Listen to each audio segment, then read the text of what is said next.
There is a thunderstorm happening outdoors.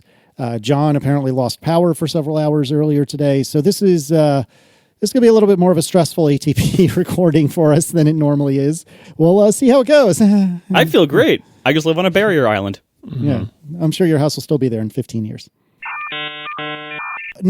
Breaking news even. There is not another holiday to celebrate. Unfortunately, I wish I could come up with one. I'm so sorry, John. But I have different good news. Don't worry. Give him time, listeners. He will find more. Holidays, anniversaries you were celebrating, not holidays. They're all holidays to me, John. But anyway, we have some breaking news. It turns out that we ordered another shipment of mugs, I don't know, like a month or two back. It was a little while ago. In January, thank you. And we used the little tool that our friends at Cotton Bureau put together to email those that have said, hey, email me when this comes back, please. And it turns out that, as expected, not everyone who requested that email has actually purchased a mug. So if you're looking for a mug, you can go to atp.fm/store and get yourself a mug. And John, these are the red interiors, is that correct? They're almost all red interiors. There's a handful of gray interiors left if that's what you want.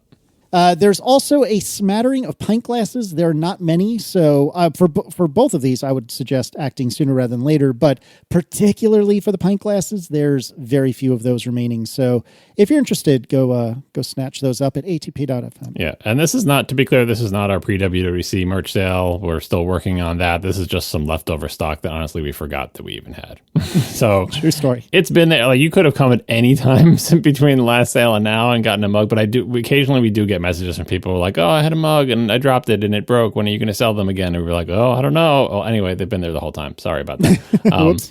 So yeah, and same thing with pint glasses. If you've broken one or just want some more. When you go to ADP.FM store, you will see the mug and the pint glass at the top of the page. You also see a whole bunch of shirts. Do not buy those shirts. Those shirts are for the suckers who desperately want a shirt now, and can't wait for the sale. But you know the WWDC is coming, and you can wait for the WWDC sale where you will get the superior quality and more expensive shirts that we have for the WWDC sale. So don't be distracted and think, oh, this must be all the shirts they have for WWDC. It's not. That's just our on-demand shirts, which honestly I like some of them because they're like simpler and don't have stuff on the back or whatever, but the printing process is not as fancy as the printing process that we use for the time-limited sales. So for all the people who listen to this show, not to buy the shirts until we tell you, hey, it's a WWDC merch sale. But the mugs and the pint glasses are exactly the same as they've always ever been. So that's what we're telling you about now. Oh, I have some other follow-up for members of the show. This is possibly my favorite bug report I've ever gotten. We've heard from actually a few members over the last few months.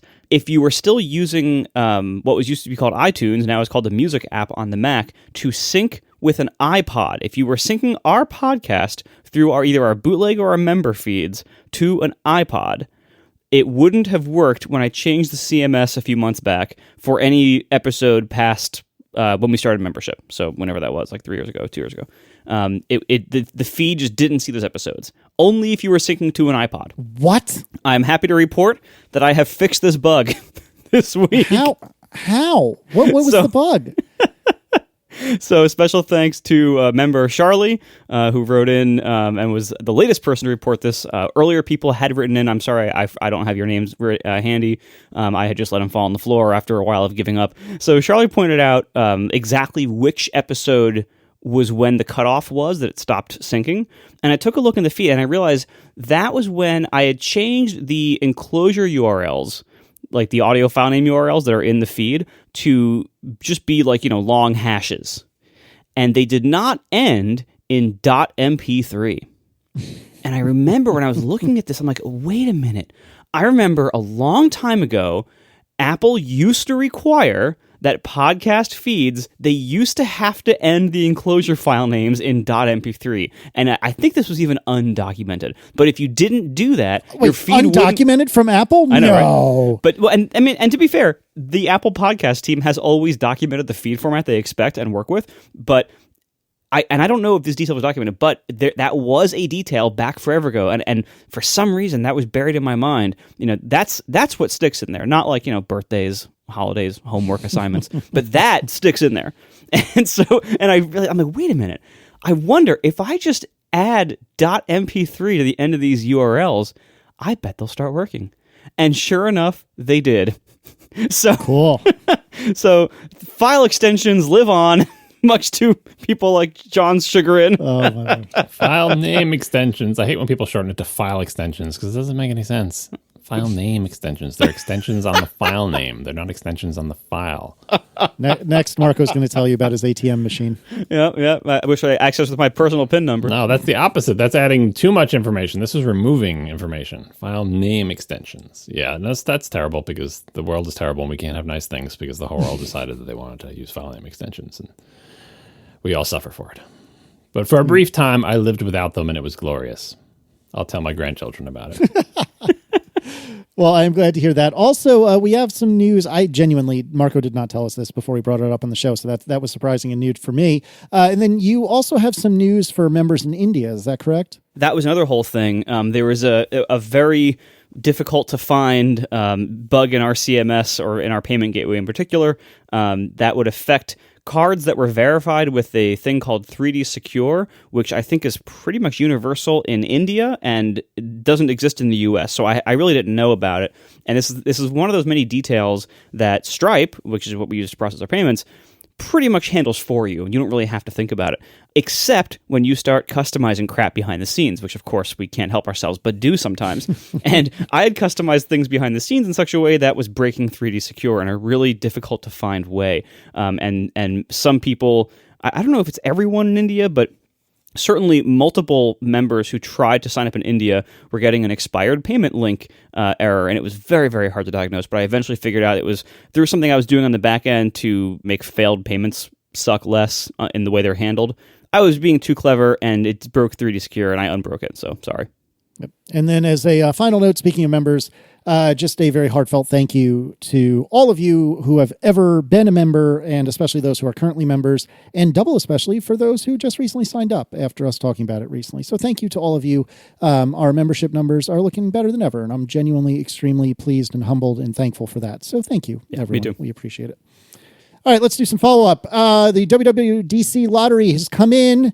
I can tell you that I am not a big winner.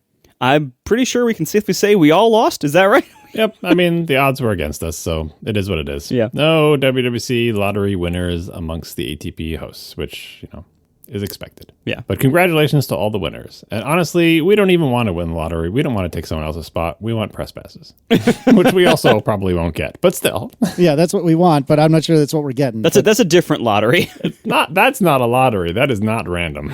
It is the opposite of random. Well, from our point of view, it appears like a lottery. We get press things sometimes, and we are very thankful when that happens, but we have no idea when they're gonna, when they'll be offered, and most of the time they aren't, or why, really honestly, or right. Why at all. Because when we get them, you don't ask questions, and when you don't get them, no one's going to tell you why. So it is what it is. I also wanted to, this is completely unrelated, I wanted to make a brief correction with regard to my beloved CalDigit TS4. This is the Thunderbolt 4 docking station that I've been espousing for like a year and a half now. I think I had made mention many, many moons ago that because of the particulars of the LG Ultra Meh 5K, I was doing a 2-cable solution for my laptop. One of the cables was the CalDigit TS4. The studio display is and always has been hanging off of that. I have a few other devices hanging off of it. And then I would separately plug in the LG 5K because I was under the impression that you cannot have an LG 5K share with the CalDigit because it doesn't use display stream compression, if I remember correctly. And so it just didn't work. It had to be directly connected to the Mac. Turns out that's not right. Somebody on Mastodon, whose name I don't have in front of me, was asking for clarification on this, and I was like, no, that doesn't work. Let me just try it again. So now I am in a 1-cable solution for both the studio display and the LG 5K. So if you're one of the probably 4 people that I scared away from the CalDigit TS4, maybe not be so scared of it. It actually does work when they dual monitor setup with the studio display and the 5K. The only thing that does not work is 2 LG 5Ks. That apparently is too much for one connection, and that I am 100% sure does not work. But Studio Display in 5K is okay. So did you double check that something hasn't changed about the thing? Like, is it not really 5K? Is it like does the bit depth go down or anything like that? That is a completely fair question. I will say I did recently upgrade the firmware on the CalDigit, and I swear, to your point, that I swear I tried this at some point and it didn't work, but it very well could have been user error. It very well could be a firmware update, and it very well could be that the display, the 5K Ultra Met, is not showing as much as it could or should, or maybe if I plug anything into the back of it, because if you recall, it has a couple of USB-C ports on it. Maybe if I plug something in, it'll all come crumbling down. But at least for now, I'm living the one cable blissful lifestyle where I don't plug in power. I don't plug in any monitors. I literally just plug in the CalDigit and everything else hangs off that. And it is wonderful. We are brought to you this week by Green Chef, a CCOF certified meal kit company. Green Chef makes eating well easy with plans to fit every lifestyle, whether you're keto, paleo, vegan, vegetarian, gluten-free, or just looking to eat more balanced meals. Green Chef offers a range of recipes to suit any preferences. Now, in honor of Earth Month, they're also offering a new collection of limited time only recipes made with sustainable, earth-friendly ingredients all throughout the month of April. Think premium recipes featuring sustainably sourced seafood, organic proteins, produce and eggs, and ingredients with low carbon footprints. And that isn't the only way they're celebrating Mother Earth this April. Green Chef has partnered with One Tree Planted to plant trees in northern Thailand to combat food insecurity in vulnerable communities. They plant one tree for every box sold. You can also get everything you need at Green Market, the one-shop stop for quick breakfasts, brunch kits, wholesome lunches, and more you can easily add to your weekly order. Green Chef has options for anything you might want, all the different lifestyles, eating preferences, eating needs, and even, if you're keto, for instance, Green Chef is the only keto meal kit, so they make sticking to a carb-conscious lifestyle easy. They are the only meal kit that is also both carbon and plastic offset. They offset 100% of their delivery emissions right to your door, as well as 100% of the plastic in every box, and nearly all packaging materials are curbside recyclable in most of the U.S. 100% of their seafood meets the Monterey Bay Aquarium Seafood Watch rankings of certified best choice or good alternative, and with Green Chef, you're reducing your food waste by up to 23% versus grocery shopping. So go to greenchef.com/ATP60 to learn more and get 60% off plus free shipping with code ATP60. Once again, greenchef.com/ATP60 and use code ATP60 to get 60% off plus free shipping. Thank you so much to Green Chef, the #1 meal kit for eating well, for sponsoring our show. John, tell me about Apple Photos de-duplication in shared libraries, if you please. That was a feature Apple rolled out in iOS 16.4, macOS 13.3, and whatever the hell iPad OS is also on 16.4. I don't remember if they're in sync on numbers. Anyway, we talked about it last episode, and I wanted to try it, so I did, and I did it in my usual cautious way. I remember I had my wife has the real photo library, and I had my own private photo library, but then I had also been manually taking everything from my phone, from my photo library, and manually importing it into hers. But I had this whole backlog of stuff in my library, some of which came from her library, because I'd take some pictures that were like the favorites from her library and put them into my library. And so when shared photo library came out, if I had just taken my entire library and shoved it into the shared library, there'd be tons of duplicates. But there was no duplicate detection. Well, now there is. So I'm like, finally, I can essentially empty my personal library, because my wife's personal library is empty. All of her photos essentially are in the shared library. And I wanted that to be the same for me. So we would have one big shared library and a very minimum of photos in our personal libraries. And to give you an idea of the only photos that I wanted to keep in my personal library were my Destiny photos. And you may be wondering what that is. It's screenshots. It's screenshots of builds and maps and maps with callouts written on them, and raid mechanics and patterns. Anyway, it's stuff that she doesn't want, or no one's ever going to want to look at. Why? Yeah, I don't know why she wouldn't want that. And the second thing is a long series of pictures of my toes, which if you want to know what that's about, listen to Reconcilable Differences. No. But I had been taking pictures of my toes during various medical situations that she did not want in the shared library, and honestly, I do not blame her. So those stayed in my personal library. But anyway. There's someone out there who that went from the most sexy potential thing you could have possibly said very quickly to the least sexy potential thing? Wait, Destiny build screenshots? Yes, That's what I was definitely not the toes. Okay, all right. Anyway, oh my god. so but I this feature, like, I read a lot about it, but this is I had tens of thousands of photos, maybe 60, 70,000. I forgot how many it was. Right, most of those were going to be unique, but there was going to be lots of duplicates. Right, so I chucked a bunch in there. I just picked like 100 or so and chucked them into the library. And then you have to wait for, like in typical Apple fashion. It's not like you could say, now please detect duplicates. No, you have to wait until it decides to detect duplicates. And the way you'll be able to tell that it has decided to detect duplicates is suddenly a duplicate photos item will appear in the sidebar. I'm doing this on the Mac, by the way. So it's a sidebar in Mac Photos. You could have done it on iOS as well, but I wanted to do it on the big screen and everything. And when it finds the duplicates, you click on the duplicates, and in the Mac version of Photos, it shows basically a linear list top to bottom, and each row in the list is 2 photos. It shows 2 photos, and then underneath it 2 more, which is ridiculous on the Pro Display XDR because it's this huge expanse of white space to the right of it where there's nothing. But whatever, it's 2 by 2, right? Noah's Ark.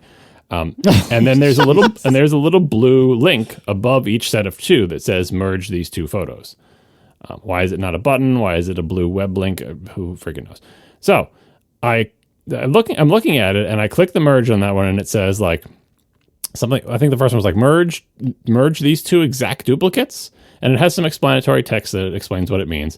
And I said yes, and then it takes the one that like it throws away one, puts it in the recently deleted folder, so it's not really like immediately deleting it, so it's still there, so you can look at it. And then it takes the other one, and like we said in the last episode, it puts it into the shared library and says this was added to the shared library by person X and person Y. So it shows that it came from both of those places, which is great. And it's supposed to pick the highest quality copy of the photo. And so what I did before I looked at it is like, okay, let me look at this. And sometimes, if when it says exact duplicate, they would be the same file size, the same resolution, like pretty exact duplicate, right? Sometimes when you click the little merge these 2 photos thing, it would say merge these 2 photos, but it wouldn't say that they were exact duplicates. In that case, one of them would be a different resolution, much smaller than the other, so on and so forth. And in that case, I would click the merge, and then I would confirm, like, okay, one is 3.5 megs and one is 174K. I really want to take the 3.5 meg one, please, right? And so I'd click merge, and then I'd go and confirm. You can like show photo in all photos, and I would confirm, yes, it kept the 3.3 meg one, and then I would look and recently deleted. Okay, there's the 174K one, right? I did this sort of manually spot checking many times as I scroll, merge these 2 photos, look at the dialogue, see what the options are, decide what I think it's supposed to do, let it do its thing, confirm that it did what I thought it was supposed to do. Sometimes it would have like 2 raw photos, a raw versus a JPEG.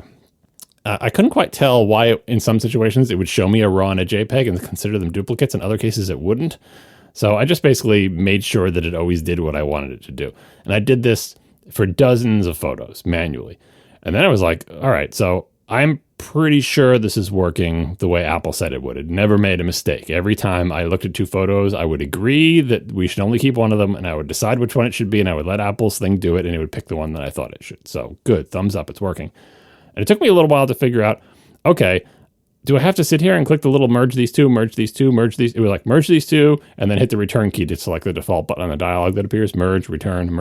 Like, do I have to do that for all of them? So I glanced up to the duplicates thing and say, how many duplicates are there? And the answer was 30,000. Oh, goodness.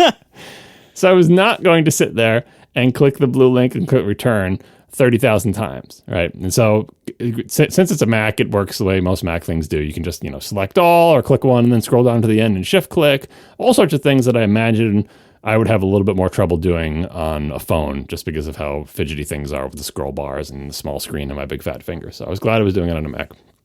But I didn't select them all first. First, I selected, 1,000 and said, merge these duplicates.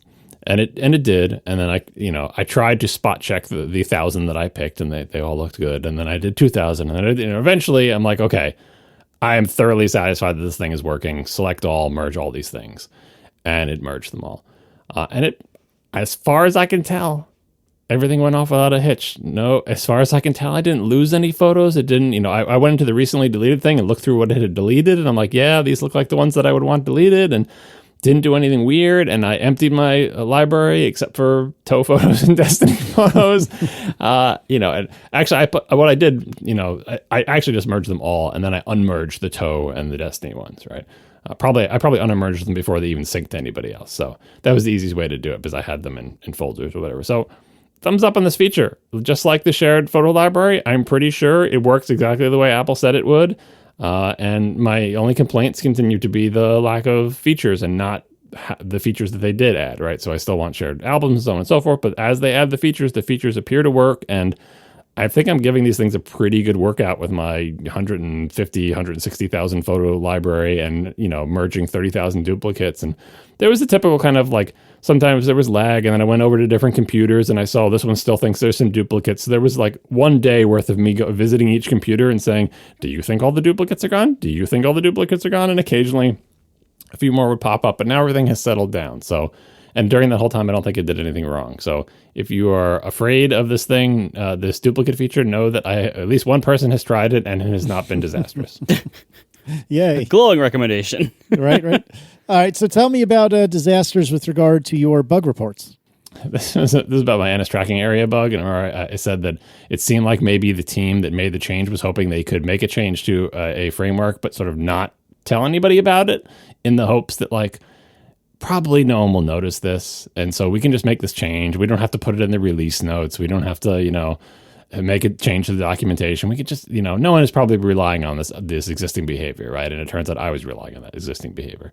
And so I, wrote a bug about it. And then they had to say, oh yeah, no, the new behavior is new behavior. So here's some anonymous feedback regarding this phenomenon within Apple. This person says, I was on a team at Apple 10 years ago. This is the problem with these stories. You get info from people who are willing to talk. They're willing to talk when they were at Apple 10 years ago. They're not willing to talk, right now or whatever. But anyway, take it for what it's worth. I was on a team at Apple 10 years ago that worked on a tool that would ingest all iOS apps in the store nightly and run analysis to see what frameworks and methods they were using. We would frequently get asked by other teams to provide usage information of specific framework calls to see if any of the top 100 apps used them. I assume this information we use to determine the effects of removing or changing frameworks. This was 10 years ago, and I would assume they have better methods for this now. This makes me think that Apple would definitely know if Microsoft Office or Photoshop would be affected by these types of changes. So, a few things about this. First, there's lots of reasons why you would examine API usage of apps in the App Store beyond letting teams know whether they can change an API. Second, Photoshop is sold outside the App Store. I know there are versions of Photoshop inside the App Store, but the real Photoshop is outside the App Store. And Microsoft Office, I believe, is sold both outside and inside the App Store. So I'm not entirely sure if this would let you know. But yes, Apple obviously does lots of analysis of the apps in the App Store. That's one of the advantages of running the App Store is that, and the advantage of it reviewing every application is any kind of automated thing like this of just saying what frameworks are popular? Who's using them? We introduced the new framework at WWDC. How long does it take for that framework to start appearing in apps? Who is using it? What APIs are they using? If we made a framework, how much of the API surface is being used and by what? And especially for sort of the top 100 apps, the apps that we really care about. I don't know how they even determine top 100 apps. It's all casino games for children at this point. So I'm not sure how representative that is of what APIs they should work on. But yeah, I do think Apple has good visibility into that. But of course, Apple being Apple, the team making changes to the framework has to ask some other team, the API usage App Store analysis team to find out. And of course, my API in question was on the Mac, and so they have to ask about the Mac App Store. And I think the top 10 apps in the Mac App Store are probably not representative of the top 10 apps used by Mac users, and so there's a little bit more difficulty there. But anyway, there's one take from the inside on Apple's, unsurprising awareness and analysis of the software that passes through their ecosystem. We also got some feedback from another anonymous person, which indicates that maybe the radar grass is not actually greener on the other side. I'm going to read most of it. I work for a big developer in the games industry, and we definitely get a very different support experience from Apple, though I'm not sure the outcomes are any different. At the corporate level, which is way above my level, we have whole teams of developer relationships people from Apple talking to our first-party relationships people about business deals or whatever. I have only the tiniest insight into this, and I can't share it. My team is direct contact with someone in Apple Developer Relations and several engineers that work with them. We have monthly meetings between our engineers and this team in which we raise issues, ask for advice, etc. We also have a private Slack channel with that same DevRel team where we can raise issues and get a response at any time. It seems like this should be great, right? right? But we end up with broadly the same frustrations. Wow. Responses to our bug reports are slow. Granted, less slow because we have more ability to nag them about it. We continually have to prod the Slack thread and ask, what's happening with this issue? We see we think we've fixed it, or try in the latest beta responses from Apple, but they haven't fixed it, and it's still difficult to figure out which beta that will supposedly have the fix.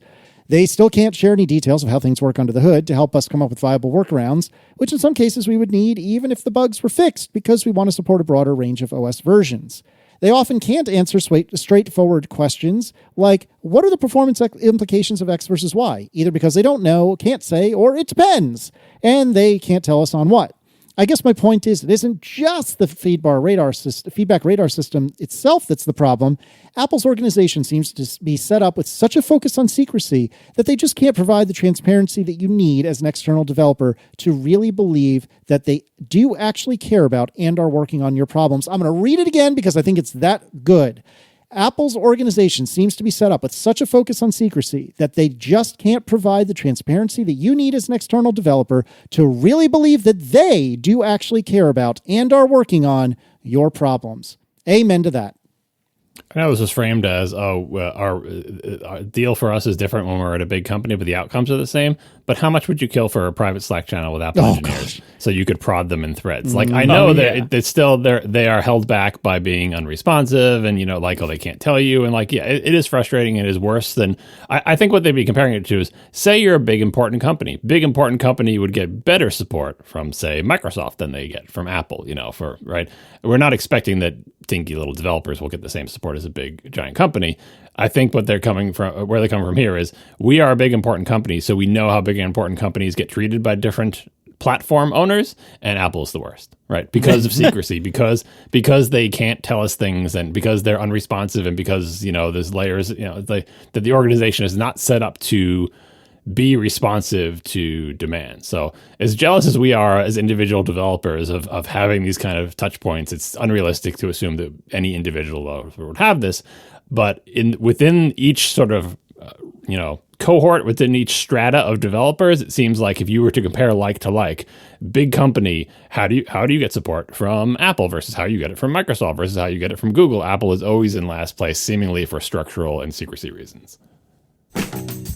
We are brought to you this week by Trade Coffee. If you love drinking coffee every morning, and who doesn't? I know I sure do. You have to check out Trade Coffee. Trade makes it effortless to brew better coffee in your own home. They empower coffee lovers like me to discover better coffee delivered fresh to our doors. Trade Coffee is a coffee subscription service that makes it so simple to discover new coffees and make your best cup of coffee at home every single day.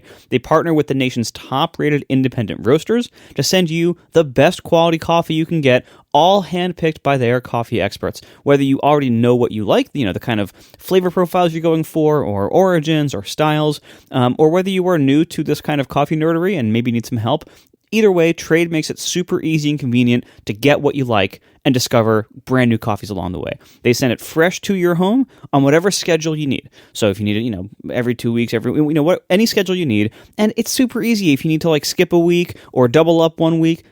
All of that is handled for you. There's no tricks or anything weird about that. It's super easy to use Trade. I've used it myself now for I think maybe 2 years, and I love just how much variety I get from there. I get different coffee all the time from them. I don't even know if I've had a repeat since, and it's wonderful. It's all been great, and I'm just so happy with what I've gotten from Trade, and I strongly suggest it. So upgrade your morning routine with better coffee. Right now, Trade is offering you a free bag of coffee with any subscription at drinktrade.com/ATP. That's drinktrade.com/ATP for a free bag of coffee with any subscription purchase. drinktrade.com/ATP. Thank you so much to Trade for keeping me caffeinated and for sponsoring our show. All right, and thus we enter the camera portion of the show, which begins in follow-up, but will continue into the main topic. I believe this is all Marco, is that correct? It's certainly a lot me.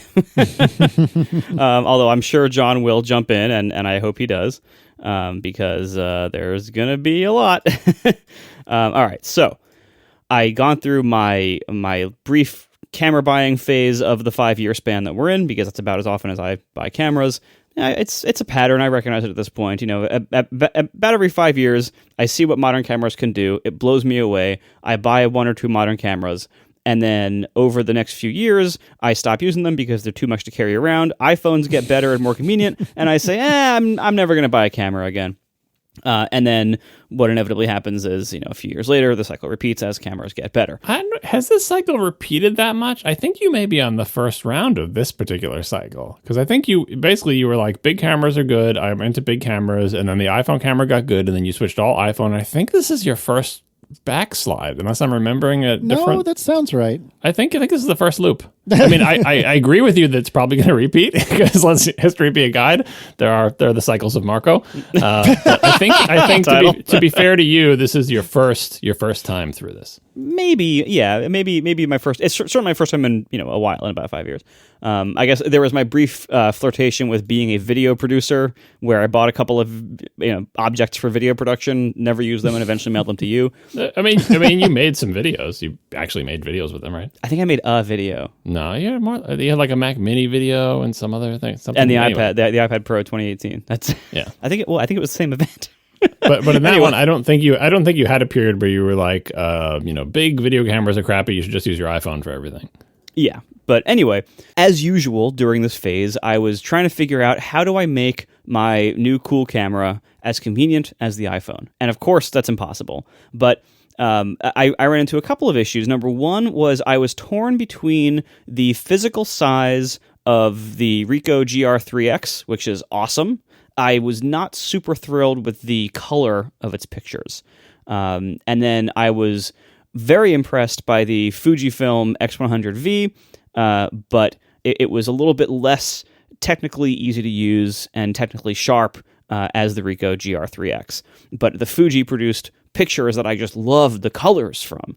And so got a bunch of feedback on this. So first of all, a number of people sent in this website. It's RicohRecipes.com. This is Richie's Ricoh Recipes. And the Ricoh has these various customization options where you can set, for custom mode number 2, set, color +2, saturation -1, sharpness +1, that kind of thing. And so what this person, Richie, has done is made a whole bunch of presets for those settings that you can enter into your camera to achieve different looks. And the idea is to get much of the same benefit as Fuji's film emulation modes, which are very appealing and very popular with Ricoh cameras. I tried them. They are better than the Ricoh's defaults, but I was not able to find one that I really thought was comparable to what I was getting out of the Fuji with no effort whatsoever. If what you want is really cool colors in the photos, and if you like the way Fuji's render color, there is no direct substitution in camera hardware. Now, you can get like Lightroom presets and stuff that people have made to try to emulate Fuji's modes, and they might come closer, but I have not yet found anything that offers what Fuji does in in-camera JPEG processing, so you can just dump it right onto something and use it immediately. On the Fuji itself, I had talked about how crappy all the camera apps are, about transferring photos over Wi-Fi to your phone or whatever, like all these different schemes everyone has, and they're all crappy and terrible and slow.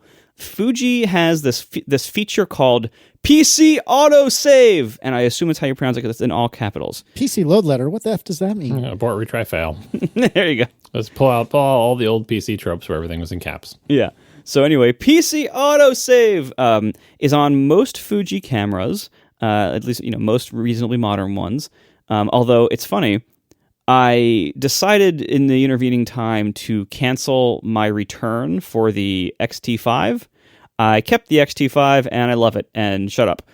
So anyway, PC Autosave is on the X100V and many other modern Fuji cameras, and it's on the XT3 and 4, I think. For some reason, I don't think it's on the XT5. I can't find it anywhere, and it's not on the compatibility list, and it's not in the instruction manual, and I can't find it anywhere in the menus. So, did you do a firmware update? Yes, I did. It's running the modern version of everything. Thank you for John. You were the one who taught me that camera firmware updates exist. So that's the first thing I tried. Like, oh, maybe I got an early version, and it didn't help. And it's listed nowhere. It's documented nowhere. It's not in the instructions. So I'm pretty sure it just doesn't have this feature for some reason. But anyway, what PC Autosave is you run this horrendous little Fuji app on your Mac or PC or whatever, you set up the camera, you kind of pair the camera to this app on your computer that's always running in your menu bar with a hideous icon and an even more hideous interface. And you can tell the camera, you can go to the playback menu and select PC autosave, and it will then begin to very slowly connect to your Wi-Fi network, find your PC, and then very slowly automatically save the pictures to it over your Wi-Fi network. And it is a comically slow process, but it does work. So if you happen to have your computer on the same Wi-Fi network as your camera, this method is a little bit less horrible than using the apps to transfer. But ultimately, all of these methods are so much more horrible than just plugging the camera directly into your computer or popping the card out and using a card reader. You're better off just doing that. And I think once the iPhone goes USB-C, I would imagine you will probably be able to just plug in any USB-C card reader to the iPhone, and I bet it'll import it directly. Because right now, Apple has sold various camera connection kit accessories over the years.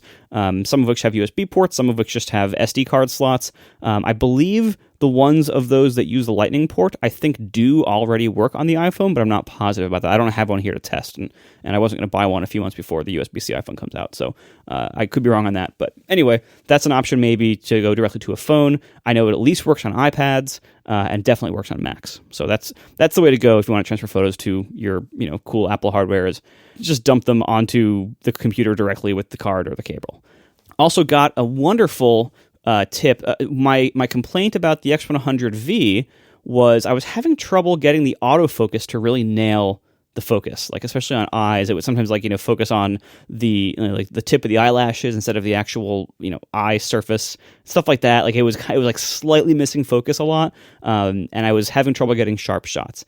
So Anonymous wrote in to say that the X100V ships with the release/focus priority setting on shutter, meaning it will prioritize taking a picture over actually getting the right focus. Changing it to focus improved my hit rate noticeably and seems to have little impact on shutter lag in most situations. So to explain this, basically almost every modern camera, at least in default mode, usually if you push the shutter button but the lens has not focused yet, usually it will wait until it locks on focus and then take the picture. So that's shutter lag. And sometimes it's really frustrating if you're maybe in the dark and the camera's having trouble focusing and you're like, just push it, just take it. And the camera's going back and forth and can't really focus on something. So oftentimes this feature, in more pro modes or more pro models, will be set to shutter priority, which means as soon as you hit the shutter button all the way down, just take the picture, regardless of whether the autofocus engine thinks it has focus or not. So the X100V ships in that mode by default, where it just takes the picture, even if it's not focused all the way. So I changed this, the way Anonymous said, to change it to focus priority. So the former, where it waits for focus, even if it introduces some lag before it actually takes the picture. And I agree. It seems to have improved the hit rate, and it does not seem to introduce noticeable lag in any situation I've encountered so far. Are you not a fan of back button focusing, which would also solve this problem for you?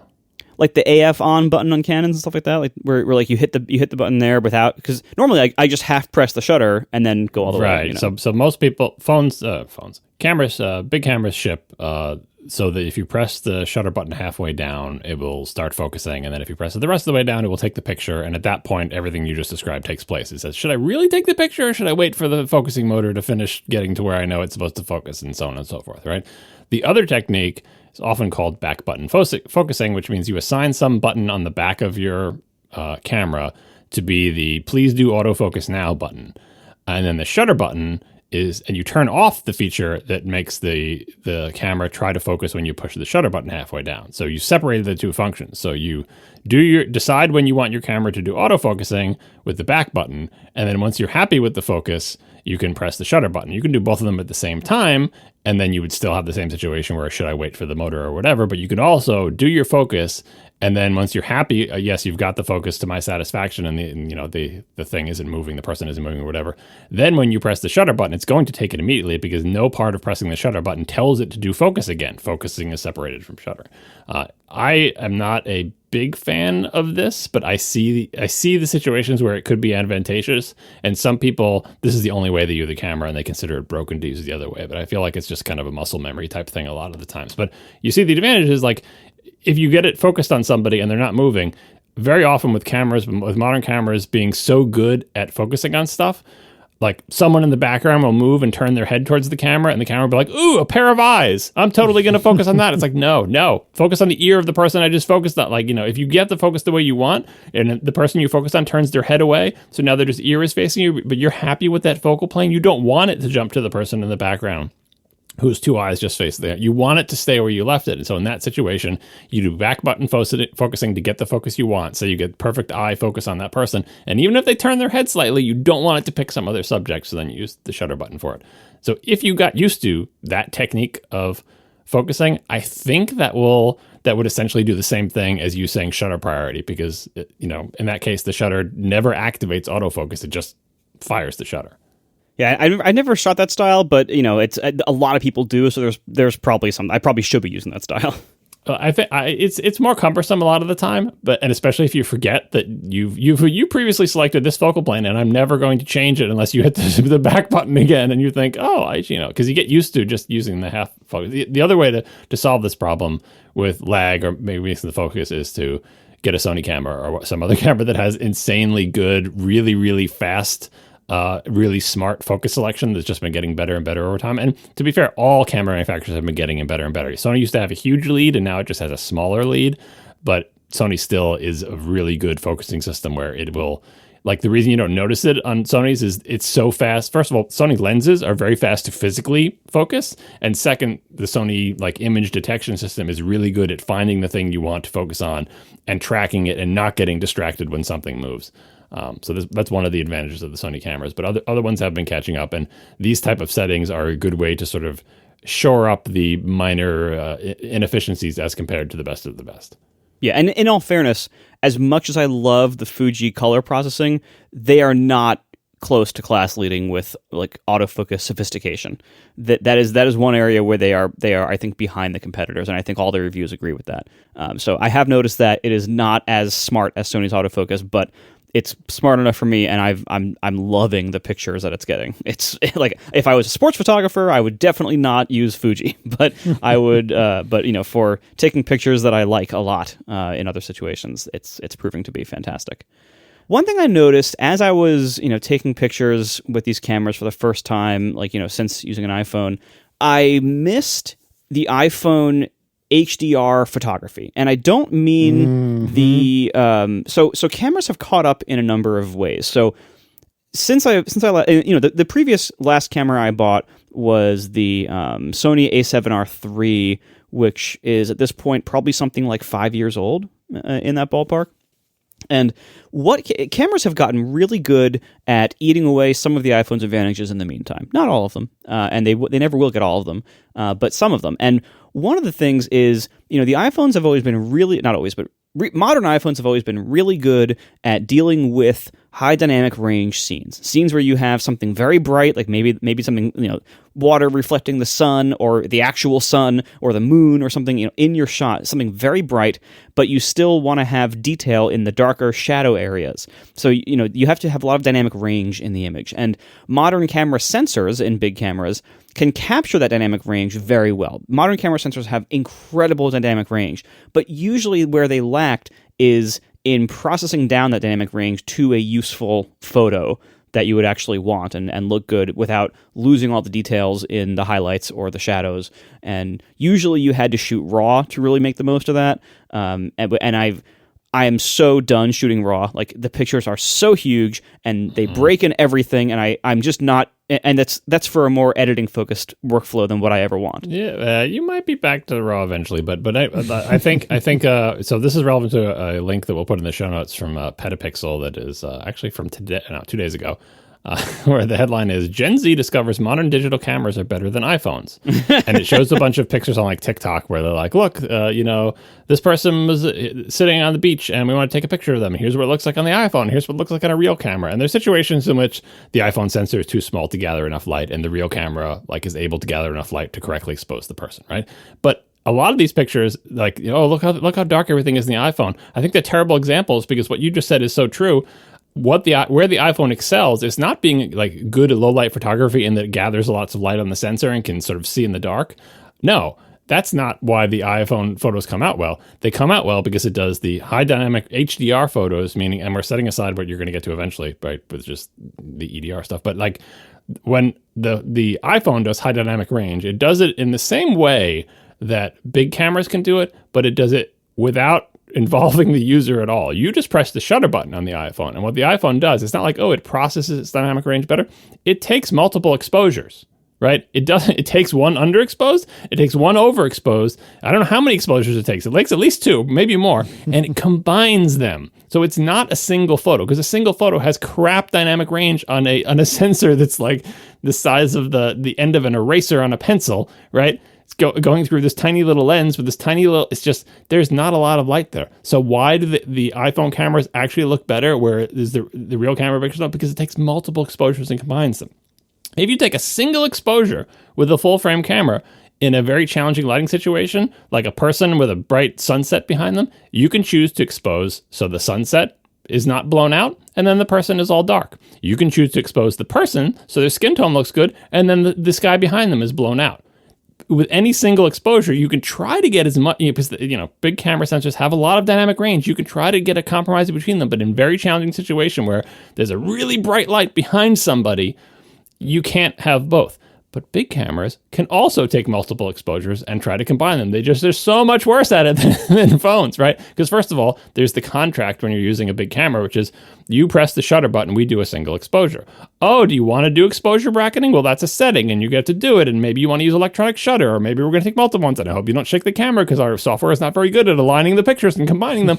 The iPhone totally wins there. So I feel like this Petapixel article is showing a bunch of photos where I'm like, the iPhone probably would do better here, unless you're in a situation that is within the realm of the dynamic range of a real camera. That you don't need, if you have a big sensor and a real camera, you don't need to do multiple exposures, whereas the iPhone does need to do multiple exposures and then ends up looking worse. And I guess that's what their examples are here. But I think, you've said in the past, Marco, like, iPhones are better at low light. And then we get all this feedback saying, are you crazy? iPhones aren't better at low light. They have a tiny sensor. They can't gather any light or whatever. And it's like, no, they're not better physically speaking in terms of photons, but they're better because they take, they take 2 or more exposures. I honestly don't know how many they take, and they find a way to combine them, even if your hand is shaking, even if, the processing of the multiple exposures that they take, exposing for the sky, exposing for the person's face, exposing for this, and then they do all this processing, and they mush it up into this thing that they call a photo, which is a combination of multiple photos.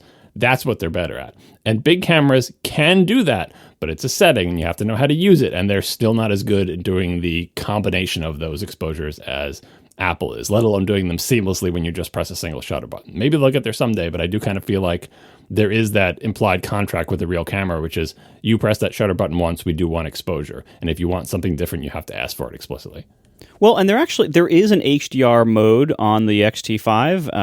I got to see if the X100V has it. But you're talking about multiple exposures, or you're talking about, the thing where we add a brightness channel that shows the bright stuff brighter? So there's multiple options. So there is the multiple exposure thing. You flip a knob over to HDR, it's right at your thumb, you hit the shutter, and it goes bup, bup, bup, and it takes 3 pictures, and it merges them, and you get a JPEG out, and it's done. That's using the exposure bracketing, one dark, one light, one medium, different settings for how much range you want to cover there, how much you want to crush into the final picture.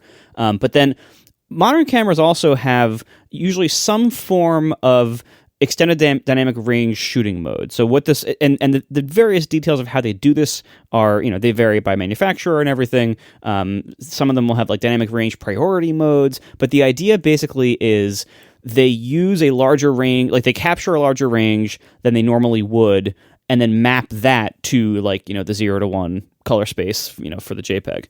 So what ends up happening is it looks, if you've seen HDR pictures online, they can look a little bit odd. It in terms of the contrast is maybe too low, and everything kind of looks almost like a painting, not texture-wise, but color-wise. Are you thinking, again, I feel like we need to distinguish. You're talking about HDR with multiple exposures? No, one exposure.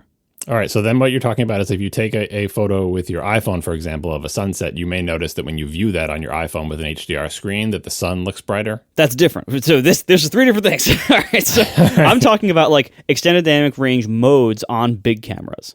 Where they use the range they have differently. They map it differently to capture more range at the expense of usually contrast and possibly noise, because it's they kind of like shoot at a higher ISO than they would need to, and then kind of capture I don't know the details of how it works, but speaking of details, I should find this in the show notes in a future show. I actually had it in the notes. I learned something recently. We're watching a video about Sony cameras, ISO in particular. You probably already knew this, and maybe we even mentioned it on a past show, but if we did, I totally forgot it.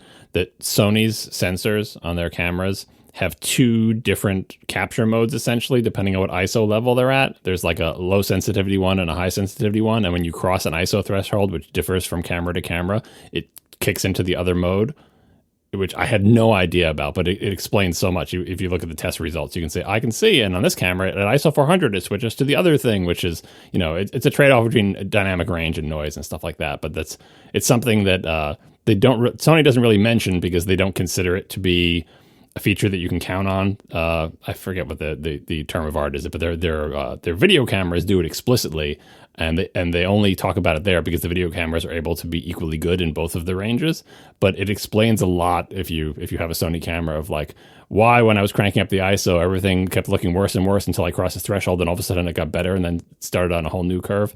It's because these sensors have 2 different modes. It makes sense when you see the underlying stuff. I'll try to find it for a future episode, or maybe even for this one, but it was fascinating. And that's the type of technical detail that is buried inside your cameras that is good to know, because on a real camera, you have control over that stuff. On the iPhone, even if you're using a third-party camera app and tweaking all the settings, not quite as much control. Yeah. And so rounding out the dynamic range topic, one of the things I missed also was what John said a minute ago. When you take a picture with a modern iPhone of a high dynamic range environment, like there's a sunset or something, you notice when you view it, it cranks the brightness up way past normal, pure white brightness levels for those parts of the photo that are super bright, like the tips of the waves, the sun, the light in the background, the moon, whatever it is. Those get higher brightness levels. Same thing happens on any kind of modern Mac with do they call them EDR or HDR for the screens? They call them XDR. It's right? Called EDR, I think, is what they call the technology of, hey, we're going to show your screen the way we normally do. But if you show one of those photos that was taken how you describe, we will also show that on the same screen without changing your display mode or anything like that. That's the EDR. It's like the ability to combine regular dynamic range, your windows and web pages and stuff like that. But here, this little square of it is high dynamic range. Just that little square. We've talked about it before with like the aerial screensaver when you show a preview of it in like system settings or whatever, that it's like this little tiny window that's suddenly HDR, but the whole rest of your screen is normal. I was wondering, well, if I'm using a camera that can capture all this dynamic range, how can I get my pictures to render in that mode on my Pro Display XDR or my MacBook Pro? It's obviously just some kind of metadata somewhere. Like, how do I set that? So I was looking for an app that can do this, that can be like, all right, take this photo from my camera, turn on EDR display mode for it, and then let me map in the image, like, all right, what levels correspond to what? So, because the way EDR works, basically, if your regular screen brightness is like 0.0 to 1.0, EDR would be like, all right, in this photo, we have some areas that are 1.5 bright.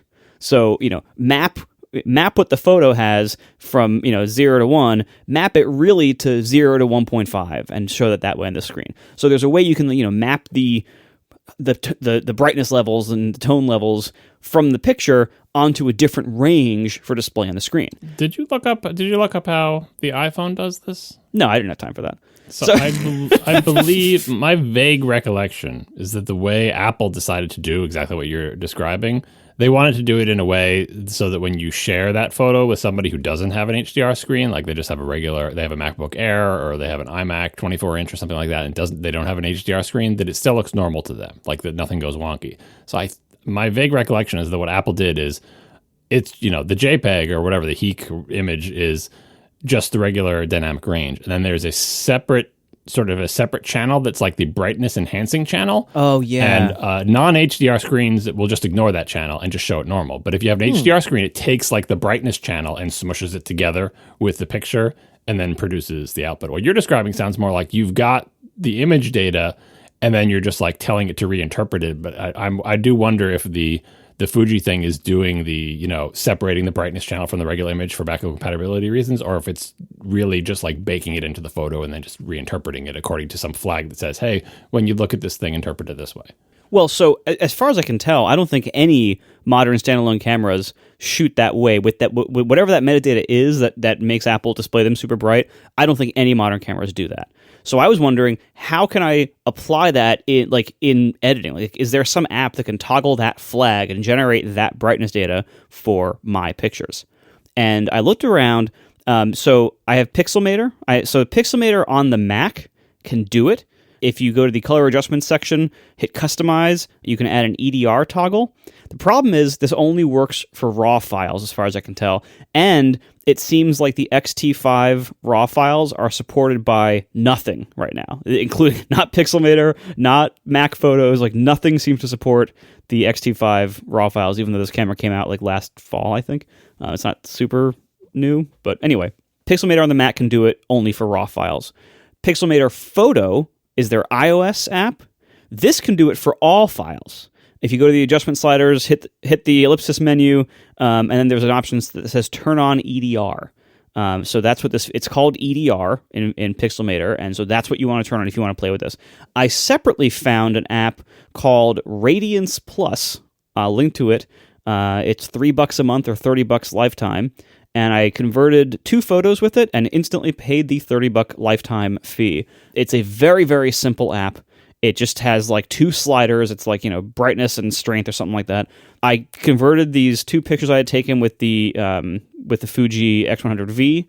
They look awesome. And these pictures were awesome by themselves, like before I did this, but they're even more awesome when I added this flag. It much better captures the actual range that the scene actually looked like. And I'm very, very happy that I can basically take awesome camera input and make them look as nice as the iPhone photos do in this particular way. And then that syncs. I added them to my library. Like, it works in your photo library. And so now those show up on all my devices in that cool EDR mode, and it looks great. So I will link to these apps in the show notes. If you want to do it, I strongly recommend giving these apps a try.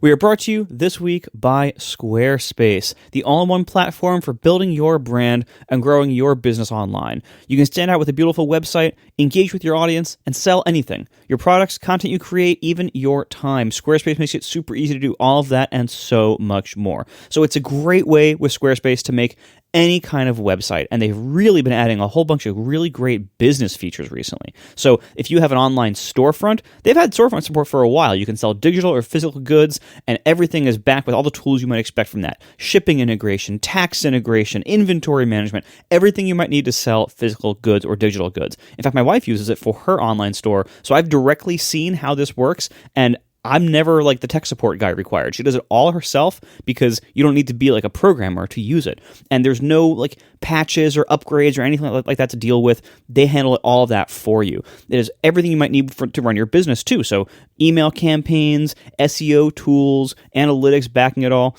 And whether you sell digital or physical goods, or you can even do other kind of sales. You can have member areas if you sell access to gated content like videos, online courses, or newsletters. Or you can sell, like, if you're maybe like a trainer and you sell time slots, you can sell that with Squarespace too. All of this and so much more is supported on Squarespace, and it's so easy to use. That's the best part. If you're the nerd in your family or in your core group of friends and someone asks you to how to set up a website, send them to Squarespace so they don't have to bother you and ask you questions and involve you at all. They can do it all themselves. It's wonderful. They can start a free trial, or you can, at squarespace.com/ATP. Free trial, no credit card required. When you're ready to launch, use offer code ATP to save 10% off your first purchase of a website or domain. So once again, squarespace.com/ATP for their free trial. Offer code ATP at purchase to save 10%. Thank you so much to Squarespace for sponsoring our show. While I was doing all this, I was in camera mode, and so one of the most common times that we use big cameras in our household is we can occasionally see some wildlife from our deck of our house. And so I wanted something that had a big zoom. And I gave Tiff as a gift a couple of years ago. I gave her a super zoom lens for our Sony, the 200 to 600 millimeter Sony zoom with a 2x teleconverter so that it reaches to 1200 millimeters. It's a very far reach. We've tried to shoot with this a lot. We haven't had great success with it, in part because it's just not a very sharp lens. And so we've gotten some pictures that just were very soft and very low contrast. And I thought at first maybe that's just the teleconverter. So I took the teleconverter off, less reach, faster, etc. And it just still was not very good. And I, some of it is just distance. If we're taking pictures of something that's like, very, very far away, the atmospheric haze, the water vapor in the air, like it makes it hard to capture anything very sharp at a very great distance because that's just how air works, and you can't really get around that. You can we put the UV filter on it and everything. That doesn't really do much. It's not really you're dealing with the atmosphere, so there's only so much you can do. But I was curious now that I was in the Fuji system. Fuji has a similar reach lens. I also know that there's this whole category of super zoom cameras, and I had never tried one before. I know John has occasionally tried things like this, right? Yeah, before I got interchangeable lens cameras, I went from like little handheld, point and shoot type things, which are my first digital cameras, to super zooms, which I used for many years, because what you get with a super zoom, I remember I was taking pictures of my kids playing in the waves in the water, is you get a really good quality, incredibly long zoom lens for the price of never being able to take it off your camera, because it's not an interchangeable lens camera. It is a camera. It comes with this built in, and it is what it is. And I was able to get, I think my last one that I got was 2.8 aperture through the entire zoom range, which is absolutely unheard of unless you're willing to spend like thousands of dollars on a interchangeable lens zoom thing. Because normally you're lucky if the lowest end of the zoom range is f2.8. Usually it starts off much worse than that and gets worse as you zoom. But I was able to get, for a very low price, a tiny sensor in a not very good camera, but it comes built in with a extremely long zoom that's f2.8 through the whole aperture range. Like if I had to try to get that in a quote unquote real camera equivalent, it would have cost like thousands of dollars more. I endorse that type of camera, and they're really cool, but of course that's all you're getting. Like you can't put a prime lens on it. It's not the sensors tend not to be very big. And if you do get one with a big sensor or whatever, then those also cost thousands of dollars. But it is a very inexpensive way to get a really good quality, really long zoom, as long as you're okay with that being the only thing this camera can do. Yeah, and usually, there's other compromises. It might not have the best optical quality. Usually the sensor is substantially smaller than you would get in like a big camera. Resolution usually not as good. It doesn't have as many pro features. There's other downsides to it, but overall, it's super zooms can be pretty good. And so I was curious. And also, the super zooms are almost always way, way, way smaller than an equivalent focal length range would be on like a full frame camera or something. Like smaller, lighter, like some of them are comical. Like you put this picture up. Some of the biggest super zooms do get comical, but they're still smaller. They're still smaller than if you were to get that same focal length. Smaller, lighter, if you get the same focal length in an interchangeable lens. So it is, I love that category because it's like, we're going to make compromises in it for the sake of having really good zoom and not being so big that you need like an extra person to hold the front of the lens up for you. Yeah. So here, I just pasted this link. I'll make this the image of the chapter art. This is all the different cameras. And so I don't own most of these. I went to lens rentals and I rented a whole bunch of stuff from them because I'm like, I want to try out modern super zooms to see how good are they, how do they compare to the Sony super zoom that we have, and do I want to maybe sell the Sony thing and buy something else. And by the way, you're calling a Sony thing a super zoom. I think super zoom only applies to the cameras that don't have interchangeable lenses and have a really long zoom. No, I know. I'm the only person. I'm just talking about a giant telephoto lens. Yes, exactly. But I consider the combined unit of the camera and the giant telephoto lens, I will call that a super zoom. I know it's technically not. There's other things in here that also aren't super zooms, but I'll explain why in a minute. But anyway, so decided to rent all this stuff to see, like, how do I like modern long reach camera options. How do they compare to my giant Sony full frame, 600 millimeter telephoto? Like, how does all this stuff compare? And maybe does something else fit my needs better? Or maybe I could, trade the Sony for it, with B&H or something like that. So anyway, I rented all this stuff from Lens Rentals. They were great as usual. I also wanted to try with all this. So I rented what seemed to be, according to DP Review, which is I've been on that site so much recently, and I'm still so sad it's going away. I went to their reviews and ratings and everything and did some research and found it seemed like the two generally best regarded super zooms right now are the Sony RX10 Mark IV and the Nikon Coolpix P1000. The Nikon is about $1,000. The Sony RX10's almost $2,000. So it's a pretty big price difference. The Sony only, quote, only goes to an equivalent of 600 millimeters. So it's not a massive reach, but that is still pretty far, especially for something that is as small as it is. And if you look at this picture of the overview of all these cameras, the Sony RX10 is the one in the bottom left corner. And you can see it is way smaller than the telephoto cameras, than the full-frame telephotos. And it's even significantly smaller than the next one to its right. That other black camera is the Nikon P1000. But the P1000 doesn't just go to 600 millimeters. It goes to 3,000 millimeters. Goodness. I also want to point out, if you're looking at this photo, which you should be, it'll be the chapter art and it'll probably also be in the show notes, that when Marco says the one in the lower left corner, it goes to 600 millimeters, that's how far at least one of the white ones on the right goes. The one on the far right is the same. Goodness. Yeah, the far right lens has the same zoom distance as the far left camera. So when we say you save size and weight by going with a super zoom, this is what we mean.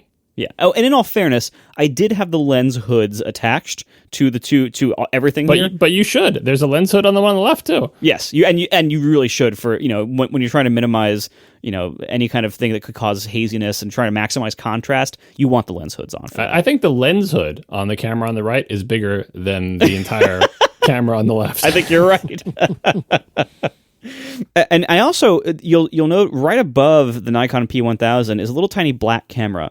That is the Sony RX100 Mark VII. This is not a super zoom, but the reason I rented the RX100, first of all, it's very inexpensive to rent. I'm like, I'm already renting all this other stuff. Let me throw this in too. I've wanted to try it. The RX100 series, I first rented it from Lens Rentals actually, back in 2013. I rented the very first one, and now they're on Mark VII. Unfortunately, Mark VII this might be the last one. Like they released this Mark VII in 2019, and there's been like nothing on that front since. But what's interesting about it is that it's kind of pocketable. Not really. You wouldn't want this in your pocket. A jacket pocket you could do. Definitely not like a pants or other clothing pocket. You could easily put it in pretty much any size bag and larger jackets. I was interested in the RX100, the new one, because I had heard it had gotten a lot better since the one I had tried in 2013, and the one in 2013 was pretty underwhelming in terms of image quality. The RX100 series is very small, and it has a zoom range of 24 to 200 equivalent. So I thought that's really interesting to be in that size. How good could the optics possibly be in that? And I saw sample pictures on dpreview.com, and I was like, that seems impossible. Like that, they look pretty good for a camera that's that size, has like a little, I think it's like a 1-inch sensor, like a little, still bigger than a phone by a mile, still a small sensor for a standalone camera, and these little tiny optics that go to 200 millimeter. How good could that possibly be? But the reviews were stellar. So I thought, let me rent this thing. I think it was like $60 to rent. I'm like, fine, let me rent it. I want to try this. Where big cameras can still very much shine is areas that the iPhone really cannot compete in. And one of those areas is long reach. Now we will see. I know this fall there's the rumors of the Pro Max phone having the periscope arrangement of its optics, which would almost certainly result in a much better zoom reach. But I would be surprised if it was competitive with anything else here, frankly. So that's I decided, let me see something that is approximately pocketable-ish, almost size class. Let me see its reach, as a competitor to a phone. I was thinking, if I really love this little tiny Sony camera, maybe I would buy one and just kind of keep it in my backpack wherever I go and occasionally use it, because that can cover roles that the iPhone really can't cover. And sometimes I want that. So anyway, rented all this stuff and I tried it all out, and I made a little sample gallery. I will link to that in the show notes as well. Found out a couple of, I think, useful comparison points. I'll try to be quick. I know it's not super entertaining listening to a podcast about photos, but I'll try to be quick. What surprised me the most, so I went outside and I tried to take the same approximate set of pictures with all of these cameras at, when possible, at the same focal lengths, and just kind of compare to see how are they in handling, what kind of quality am I getting, what kind of sharpness and stabilization can I get at the long reaches, and how do the pictures end up looking. And number one thing I noticed was, wow, the iPhone really sucks. I've thought for a while, wow, the iPhone is an amazing camera, but it's not an amazing camera when you want reach. The 3x lens on the iPhone 14 Pro that I was using for these comparisons sucks. I have noticed so far this year of using this phone, the amount of over-processing and over-sharpening is kind of irritating to me a lot of the time. Not every time. I still get a lot of good photos with it, and it's still going to be the camera that I use by far the most because it's always in my pocket. But the amount of processing that it does is a little off-putting. And so I might try to experiment with apps like Halide, to see maybe if I do more manual control, maybe I can get a better balance that I like more. But I am not super thrilled with the iPhone 14 Pro's camera system in the sense that I have tried to make it replace a big camera, and at first I thought it really could, and now I see it really can't. It does really well for what it is, but at the end of the day, it is still a tiny little sensor with tiny little optics that have to cost probably like $40 or $50. And so there's going to be a lot of limitations there for physics, for components, for quality. Like there's so much that's limiting it.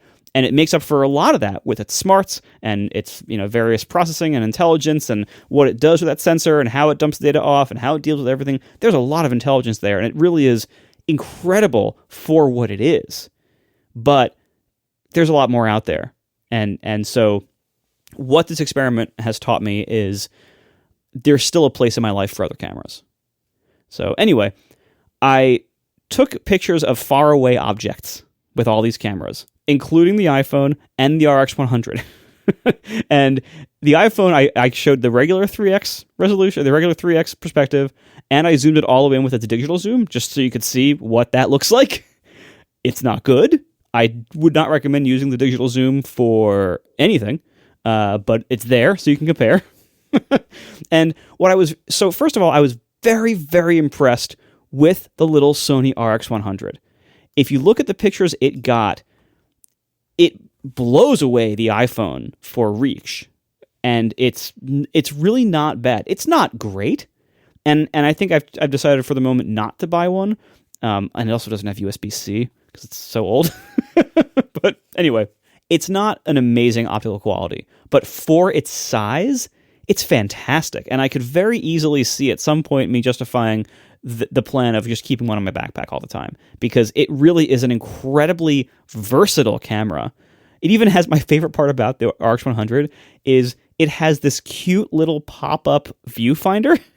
You hit this little tab on its side, and this little tiny cube goes pop, and it pops up this little. It's the cutest little viewfinder, and it works. I use it outside because it's so bright. It works. Like it was great. Anyway, it's an adorable camera. It is not something I want to ever put in a pocket. It is something I would occasionally carry in a jacket, and I would very much carry in a backpack if I had more frequent needs like that, because it really does cover a lot that the iPhone doesn't cover. And for what it is and for its size, I'm extremely impressed by the RX 107. All right, moving on. In rough order of price, the Nikon Coolpix 1000. This is the one that can go to 3,000 millimeter equivalent. It does that by using a much smaller sensor. You'll even notice its pictures are 4x3, not 3x2, the way most cameras are, because it's basically a phone sensor. as far as I can tell. Like, that's what the reviews kind of said that. I'm like, that's interesting. And then I noticed like it shoots natively in 4:3, so it's like, oh, maybe there's something to that. But anyway, 3,000 millimeter equivalent is kind of hilarious. It is also kind of like the iPhone digital zoom, not especially useful. Because the problem is when you get to 3,000 millimeters, when you're like, in that kind of range, stabilization becomes extremely difficult. Like, I was standing on a deck, and even if I put it on a tripod, the vibrations of the deck from wind, from like a slight breeze, were making it jiggle visibly. And so even to get these pictures, I had to have the shutter speed way up, like 2500th of a second, like way up, super fast shutter on right in the middle of the day, just so I could get some kind of sharpness in these pictures. Most of the pictures I shot at those far reaches were totally blurry and unusable. These that I got in my sample gallery were the best ones that I shot, and I did everything I could to make that happen. I shot it also at 600 millimeters. And just so we can kind of see, like, how does that look compared to the other ones? And it's fine when you're zoomed out, like if you're not like looking too closely at the pixels. If you look too closely at the pixels, it's a mess, even at 600 millimeters. And it gets way worse at 3,000. Like, when you zoom in, it's a mess. Like, it is not good. So the P1000, I think it's a fun novelty, but ultimately it's very hard to get good pictures out of it. Even when you do, it's just not a very sophisticated sensor in there. And I found the stabilization, even the stabilization at 600 millimeters, was not as good as the other cameras and lenses at that same length. So it's not a very good stabilizer. It's a very like plasticky, like kind of light, cheap kind of feeling camera. It's a fun novelty to rent, but I was not impressed by it, honestly. And this looks big. This is not the bottom left, but the one directly to the right of it, correct? Correct, yeah. Of course, I mean, it goes to, when you turn, so those cameras, that's in their off position. When you turn them on and when you zoom in, the lens sticks out like a Pringles can out the front. Like, it extends outward. It looks really hilarious. Like, it looks ridiculous. But it was, anyway, this is not their fully activated state. So anyway, moving on. The reason I bring that up is only because it's not like you can shrug this off as, well, the pictures aren't the greatest, but the camera's tiny. Like, the camera's pretty big until you start comparing to the lenses. And so this doesn't seem like it has very many redeeming qualities at all from what I'm hearing. No, but it is half the price of the next one, which is the Sony RX10, which is the one in the bottom left corner. So Sony RX10, it is almost double the price of the P1000. The RX10 IV really impressed me for what it is, for how big it is, or rather isn't, for how heavy it isn't, and how easily it handled. I was very impressed with the RX10 Mark IV. It took pretty good pictures. It only goes to 600 millimeters, which is pretty great. It's still, the only reason I say, quote, only 600 millimeters is that relative to some of the other ones, that's not the furthest, but it's pretty great, and it achieves pretty good detail relative to its price and size and trade-offs. So I was pretty impressed by the RX10 IV. And I think if I was in the market to buy an integrated super zoom camera, that's the one I would buy. It isn't worth trading in my giant full frame, my giant gear for that, just because the bigger gear, surprise, is better. But it's not, the bigger gear is like 3 times the total cost or 2 times the total cost, and probably 3 times the total size and weight. And I wouldn't say it's 3 times better. So anyway, that's the RX10 IV, a very solid contender. There's a reason why that camera is so well rated. Next, I have my new Fuji X-T5, and I rented the Fuji 150 to 600 millimeter giant telephoto lens with that. As usual, it, I think, had the most pleasing colors.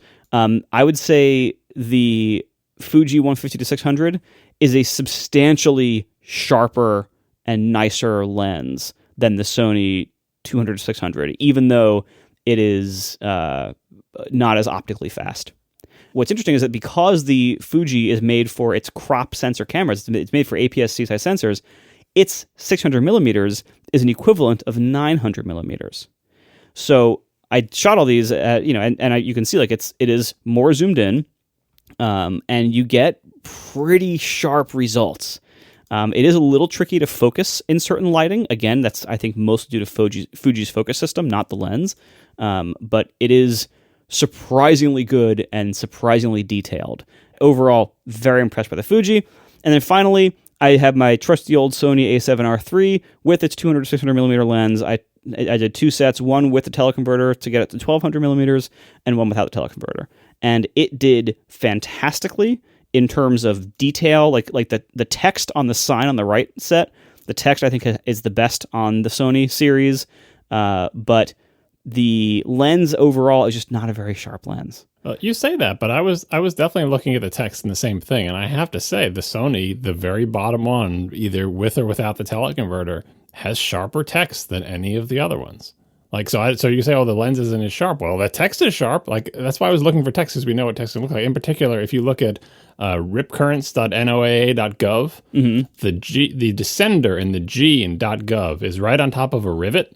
Yeah. That rivet reads way better on either one of the Sony pictures than it does on the Fuji one. That's interesting. Yeah. Like, if you pixel peep that and go in that, like, it's just sharper. It's sharper. It's not as fuzzy. It's not. I can't even tell that it's a rivet in the other ones. I definitely, looking at all these pictures, I was surprised to see that even with the teleconverter, which usually hurts your, sharpness and light gathering or whatever, that the Sony comes out on top as far as I'm concerned. I mean, and it's close. Like, it's not like the Fuji with that giant lens is much worse than the Sony with the giant lens, but I would definitely say that the Sony is sharper. Now, I think if you had not that you need an excuse to spend more money, but like the A7R is up to the A7R V now, and that is not the most recent big giant ridiculously expensive white zoom lens from Sony. So if you refreshed all of that with modern Sony stuff to compete against your modern Fuji stuff, I think it would probably widen the gap even more. It's possible. I mean, certainly, it would have more resolution and everything, but yeah, I was surprised, just owning the Sony lens, I've been surprised like how little I like the pictures that I ever get out of it. And I don't know maybe that's just... And I have to say, I've heard this from other people as well. And so you're not, this is you, but I like what the Sonys do, or whatever difference you're seeing, I don't see or don't care about it. like the way they call the color science or whatever. I see the differences from camera to camera, but like I would never choose a camera based on it. Like, because I always just feel like I can. I guess it's because what it comes down to is, like you said, I'm editing these things. I mean, any picture I care about, I'm editing. So, like, if there's something I dislike about the JPEG that came out, I'll go to the RAW and change it to the way I want it. I really don't care how the JPEGs look, especially when you're talking about one of these gigantic camera rigs where you're like, I'm done shooting in RAW, right? But if you got that gigantic camera that's longer than your arm and it weighs a ton and you're setting it all up or whatever, spend the 5 minutes to edit it. Like, but I need the JPEGs to come out exactly how I want them, but I'm willing to lug around a camera that's that's bigger than my child to take the photo. Like, I don't quite understand that trade-off. For the pocketable one, sure. But for the, white colored camera lens that is gigantic and costs $1 bazillion, edit those photos. Sometimes I find with the Sonys that, like, no matter what I do with the edit, I can't get the colors to look what I want them to look like. I do wonder what you're looking for. Like, I think the Sonys look okay. Like, I don't have that, maybe it's a little bit like the Fujis I've always felt look a little bit. It's kind of like when people, like the Sonys always to me look mostly neutral, whereas the Fujis remind me more of film, just setting aside the ones where it's trying to look like film, like you were talking about. And I don't want the film look, whether intentionally trying to look like film or just kind of like accidentally looking like film. I want it to be, I wouldn't call the Sony more neutral, but that's how I think of it, as like the Sony is just showing me the colors that were there without trying to massage them, which I know isn't true. The Sony has its own bent about how it handles reds and stuff like that. Like I can see that, but I definitely wouldn't choose a camera based on it. It's strange to hear that it is such a factor in your decision making about which cameras you want, even when we're talking about giant zoom lens on a giant big camera. I've lived in Sony land for a while now. Like we used to be a Canon family. Tiff still has her old Canon gear because she never ended up liking the Sony pictures very much. She has the same complaints I have of like, just can't get them to look the way you want. Sony excels in extreme technical skill at the expense of being really boring. Actually is kind of my greatest strengths and weaknesses as well as a person. But like, Sony, there's not a lot of pizzazz or excitement in the way Sony renders things. It doesn't make you go, wow, but it's technically very much, very, very high. And it beats everyone else on technical specs most of the time. And so there are lots of situations where that's okay, or that's what you want. Like if you're going to be heavily editing the pictures afterwards. That makes a lot of sense. I know myself well enough to know that I'm not going to edit. Like a long time ago, at some point for a Christmas one year, we rented this crazy high-priced Leica camera, also from Lens Rentals. We've done a lot of stuff with them over the years. It was this whatever Leica was their digital rangefinder at the time. I think I made a blog post about it. My impression of it when we had it was, first of all, being a rangefinder was such a giant pain in the butt to use. If you've never used a rangefinder, consider yourself lucky. If you have, I'm sorry, you probably hate me right now. But such a massive pain in the butt to shoot things with a rangefinder. At the end of the day, I was disappointed by the camera's high ISO performance. It sucked in low light. Being a rangefinder, it didn't have autofocus at all. The technical side of it, I was very disappointed by. But over the following years, I would always look back on those photos and be like, man, I love these pictures. I love the way they look. And it's not because of its technical perfection, because it didn't have that. It wasn't because it did great in low light, because it didn't. It wasn't because it had the highest resolution, because it didn't. I just liked the way they rendered colors between Leica's optics and whatever they were doing in the camera to process those colors. I just liked the pictures a lot better than the other ones I was getting at the time. I liked. It's indescribable, but you like what you like, right? And so anyway, that we didn't go the Leica direction for many reasons. But although honestly, I considered renting a Q2 during this run, but it would have like doubled the price of my entire rental. I'm like, I don't want to do that. But anyway, for a while we left Canon land, or I did at least, to go to Sony World because Sony World had just the amazing technical chops.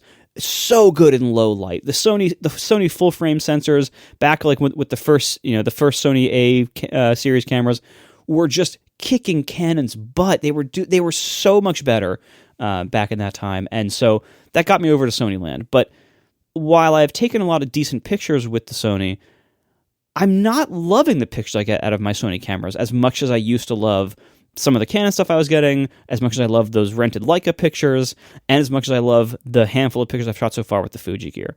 It just doesn't fit me, and I've edited them, and I've tried processing them and doing different things, and I just can't get out of the Sony what I want in terms of niceness, something I love.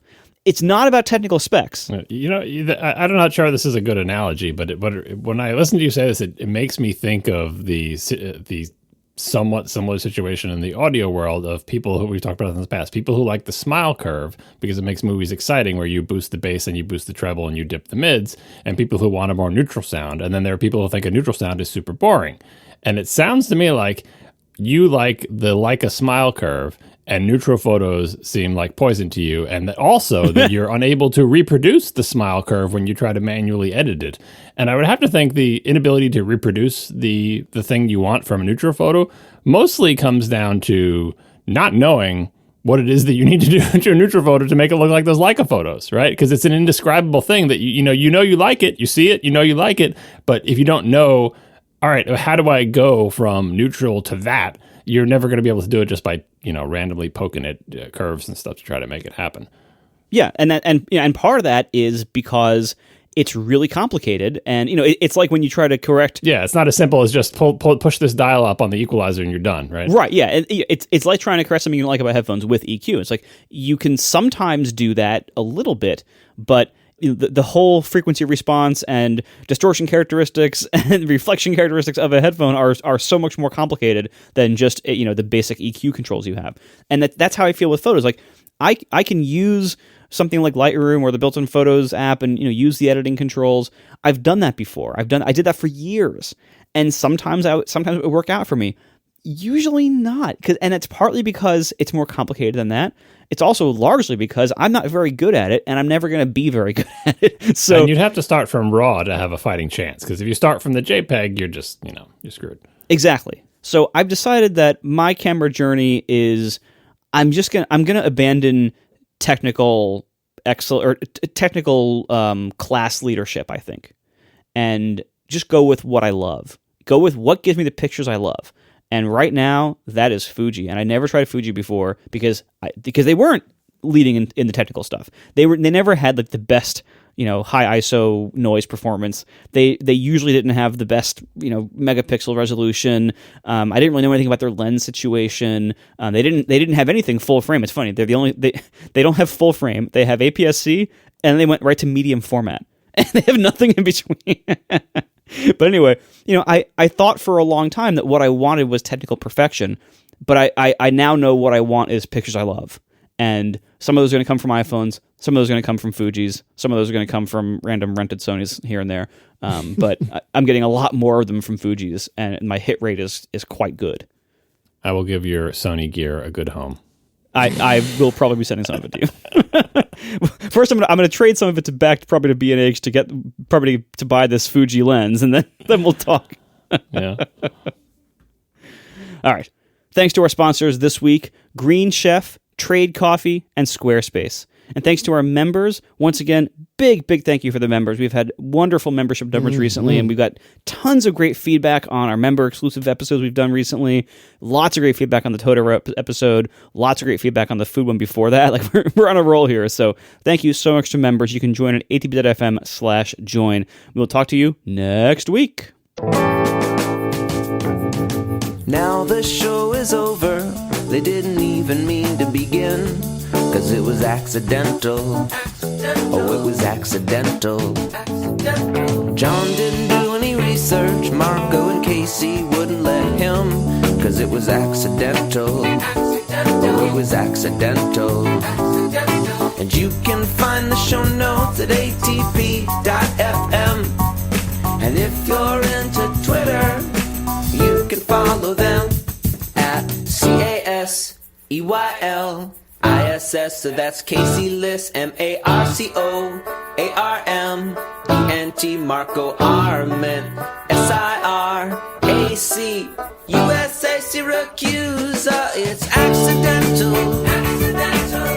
They didn't mean to. Accidental. Tech podcast so long. I'm going to do my dear friend Mike dirty and talk about something that we spoke about a little bit on Analog this week, but isn't out yet. This is the pain that comes from analog recording on a Tuesday, but not typically being released until Sunday. So I'm sort of taking away Mike's exclusive. And I'm sorry, Mike. I'm sorry. It wasn't my intention, but hey, here we were are. here first. Well, he was there first. It's just nobody heard it but the two of us. So Marco's rapid production cycle wins again. You got to ship. Real artist ship, Oh, brutal. Poor Mike. I'm sorry, Mike. So anyway, what we talked about, Mike and myself, and I will put a link to as we record this forthcoming episode of Analog, but will soon, by Sunday, will be the released episode of Analog. Mike and I talked about my forthcoming app, and woo! I am pretty sure this one's actually going to see the light of day. It is not ready yet. It is getting pretty close, but I thought I would try something different and talk about it a bit. And I'm not really sure why I wanted to try something different other than it's different, but I figured we could talk about it, the three of us and the listeners kind of by proxy and see what we think. So what am I up to? As usual, I don't have a good name. If you recall, in the past, I didn't come up with, actually, I think it was my friend Steve that came up with Masquerade, if memory serves, but that didn't happen until pretty late in the development cycle. I don't have a good name for it, and I have an even worse icon for it for those who are on the test flight, which is basically just friends at this point. Do you want to share the terrible name? Just so you explain to me how you came up with this terrible name. Okay, so I think I figured it out. Go ahead, see if I'm right. So the code name is well, I don't want to pronounce it because it kind of ruins the joke. No. So the code name is the word lookup with an F in front of it, which is supposed to be a portmanteau of film lookup to become flookup, right? Well, I said this to Erin, or I showed Erin the name. I did not verbalize it to her, and she says, flookup? What the hell is flookup? It does look like flookup. Now that I see, I instantly read in my head flookup when I saw it first, but I can see why you'd get flookup. Yep, I read flookup, and then I tried F lookup, and I was like, no, they're both bad. Well, they're both bad. I mean, full stop. They're both bad. Lookup P. Fast lookup feed. Yeah, it's no feed on this one. Not yet, anyway. So yeah, I need a name. I'm still working on that, and I need an icon. The icon. I is like current- Lookup. I think it's a funny name. No, I think it do works. not listen to Marco. It's a terrible name. I always like your initial terrible names. Well, it's probably better than Face Splash, but that's neither here nor there. But only Oh marginally. God. But anyway, in any case, so we're getting off track already. So what the heck is it? The thesis statement, if you will, is imagine IMDb, but written by someone who has self-respect. And so what this is born from is I often, when I'm watching a television show or a movie or some such, I would want to know, who is this person, or where do I know this person from, or what have you. And for years and years and years and years, I would use the IMDb app or the website. The website is still mostly okay. Disagree. It's not great. So bad. It's okay. unusable. So much. I hate it. Well, I can use the website and I can do it without actively vomiting on myself. Without scrolling up and down the page 7 times. Like, where? It's got to be here, right? That is where? fair. That is totally fair. That is totally fair. That is the experience by IMDb. I hate it so much. However, I will say that the IMDb app, in my personal opinion, is unusable and has been for like 2 or 3 years now. So the reasons I don't like the IMDb app, not to belabor it, it's constantly like playing videos or trying to play videos or show you images at like 3/4 the size of the screen. I don't want to log in. I don't want to log in. Stop asking. I don't fucking want to log in. Just stop. So that in and of itself is enough to drive me nuts. And it's very gross now. It's clear that Amazon owns it. It's clear they want you to either watch their shows or buy things from them. And it's just frustrating. And so I started wondering, well, could I fix this problem? And there's a pretty great website called the Movie Database. And we'll put a link to the Movie Database in the show notes. It is a kind of I don't want to say knockoff. That's kind of disrespectful, but it's an alternative to IMDb. I'll be the first to tell you the data is not quite as good as IMDb's, but it's pretty close. And for any of the major stuff, it'll be there. And so I started digging and looking, and well, wow, they have an API, and wow, this API seems to make sense. It's not completely bananas. And if all you're doing is reading stuff, you don't need to log into anything. And so that's how Lookup was born, or whatever I end up calling it. And the idea is, what if it's IMDb by someone who actually cares?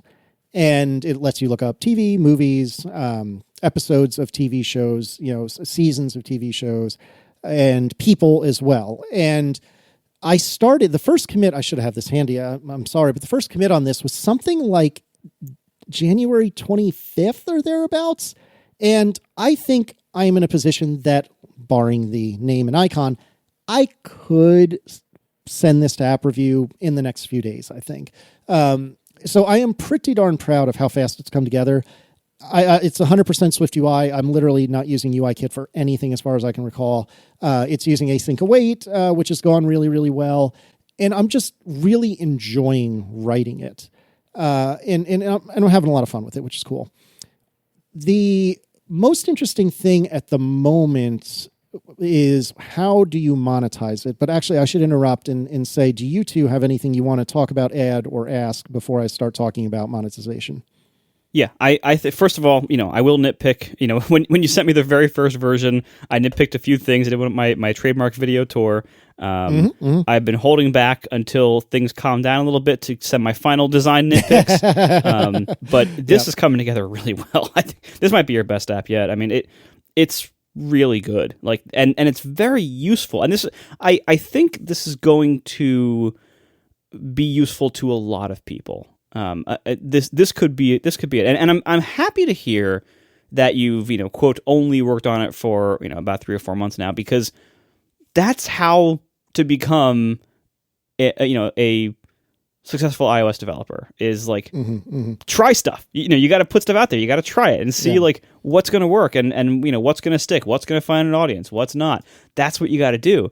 And if you're spending a whole year on an app and you put it out there and it's actually a pretty specialized thing that doesn't have a huge audience, that's not a great use of your time. Yeah. And if you want this to become a bigger part of what you do, this is how to do that. You get an app like this where it's like you identified a pretty substantially sized market. It's a big market. You built something that doesn't seem to have major costs to you. Like, you're not running the servers. You're not running any kind of back-end service for this. You're not paying for the API, it seems, right?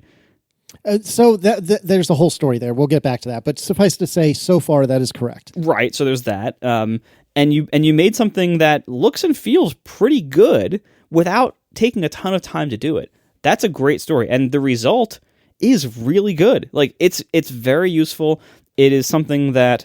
I've used it a couple of times so far. The only reason I haven't used it more is that I don't watch a lot of movies. But when I do, I have the same need. And when, I'll do the same thing during TV shows. Like, oh, it's that guy. What's he from again? And I'll, go look it up or whatever. And I think this is great. I really do. I think this shows your growth as an independent iOS developer. Like, you are getting better, and your ideas are getting more mainstream. And this is, I think, a pretty good opportunity. And I will nitpick things, obviously, but that's why you're here. But I have less to nitpick here than any of your previous apps when I first seen them, like way less. Yeah, and it's come a long way. It's come a long way, and I think some of that is me. Some of that is our mutual friend Ben McCarthy, who makes Obscura, among other things. I'll put a link to Obscura in the show notes. It's a like an alternative camera app. Ben had some really phenomenal UI ideas that they shared with me, and that I think made a tremendous difference. Anything looks good is either them or me, and anything looks bad is 100% me. So that's what we can agree. Wait, I'm taking credit for my PG-13R, like the styling of the ratings. Oh, that's true. Me. That's true. I'm sorry. No, you're right. I completely forgot about that. You're 100% correct. I'm the one who first ripped off the MPAA for you. No, I do feel like it looks pretty good. It's not perfect by any means, but it looks pretty good. I'm pretty happy with it. John, any commentary before we talk monetization and API stuff? I was going to say, when I was thinking of this app, like, I immediately understood what you were making, even when the app did nothing and was terrible, like the first release, right? But I understood, like, it was clear to me. And to be clear, you sent this app to us, and like, you didn't explain anything about it. And I saw the icon, and I didn't understand what the heck it was, and it was terrible. But then I launched it, I'm like, oh, I get it. IMDb, but not sucking. All right, so thumbs up on the concept. I have to say, for me personally, and this does not affect your market because your market is much more mass market, but for me personally, your biggest competition, which is currently way ahead of you because they've been out for years and years and years, is Letterboxd, right? And I know they don't do TV, and I know it's not really the point of that site, but they have had so many years to polish their experience of finding movies and who's in them and what other things they might be in and stuff like that. And their site and their app, which is just really just their website, is not junked up like IMDb. So I feel like within the realm of people who even know what the heck Letterboxd is, it is very strong competition because it is not, I mean, I think it's way better than the movie database site. It's certainly better than IMDb. It is the same ethos as you is, hey, guess what? A thing that people might want to use to find information that is nicely organized and laid out. And this site was not created in the last 3 months, right? So they have a big lead on you. Your advantage is nobody who's not a giant film nerd knows about Letterboxd, and honestly, it's overkill for the simple use cases if I'm on the couch, I want to find out what this person's in. I go to it because I use Letterboxd all the time, and I do movie stuff or whatever, but Marco is not the target audience for Letterboxd, and he would use your app. So, and this is also to say, if you want some good ideas about how to lay things out and how to do UI and stuff like that, go to Letterboxd. Their website, and again, their quote-unquote app, I think, is just a web view onto their mobile version of their site, which is a testament to how good the mobile version of their site is. But I would say check that out for some good ideas.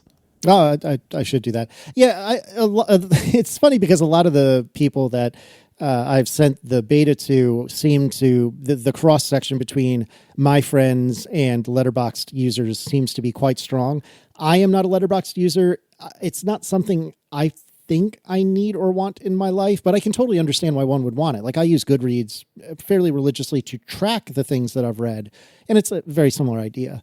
I want to congratulate you for your ability to pronounce the name of that site differently than me in the same conversation and not giving in like the GIF people do when you're conversing about somebody with it and you can't help but just start copying the other person's pronunciation like whoever said it first. But no, you're holding strong. Mm-hmm. And to be clear, Casey is pronouncing it the right way and I'm pronouncing it the John way. we'll see how well I do, but in any case, so I think if this continues to be a thing and if it's not just a flop, then one thing that I've gotten some very clear interest in, at least because of the small test group I've sent it to, is having letterboxed integration and marking. Or I guess I don't even know what that would mean, to be honest, because again I don't really use Letterboxd, but I would investigate that and see what makes sense to be in both places. But that's another version way down the road. So with regard to monetization, so Marco touched on this earlier. It's a little bit of a squishy thing because the movie database seems to not want my money. So they have like a couple of different, and this is just for the listeners, not even just the members, but for the listeners, because this is kind of putting me in a little bit of an awkward spot. So I could belabor this story quite a bit, but suffice to say, I've asked several times to get a commercial key, like, API key from the movie database. I've asked in this one place over here and another place over there. And so far they refuse to give one to me. They keep ghosting me when I ask them. And I'm like, hey, I'm currently using a developer key. That's fine, but this will be sold at some point. Can I have a commercial key? Crickets. So I've back-channeled a little bit with some people that are using the movie database API in other uses, and I don't think they're ever going to want my money, but that's not like it's in writing or anything, right? So like I need to account for the fact that this is an API that I don't own and I don't control, and it is perfectly within their rights to say, you got to pony up, big guy.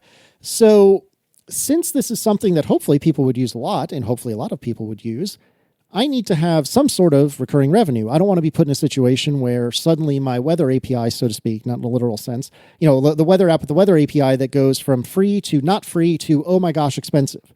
So I think what I'm going to do is make this a subscription app. And I did not start down that path, but I think it was Underscore in a conversation we were having said to me, look, you got to go subscription because you never know what the future will bring. I hope I'm not putting words in Underscore's mouth. I'm pretty sure it was him that started this in my head, but that makes me think, okay, I should do a subscription. But that in turn, I don't think it's the right use to begs the question, but begs the question. Raises the question. Well, there it is. Thank you.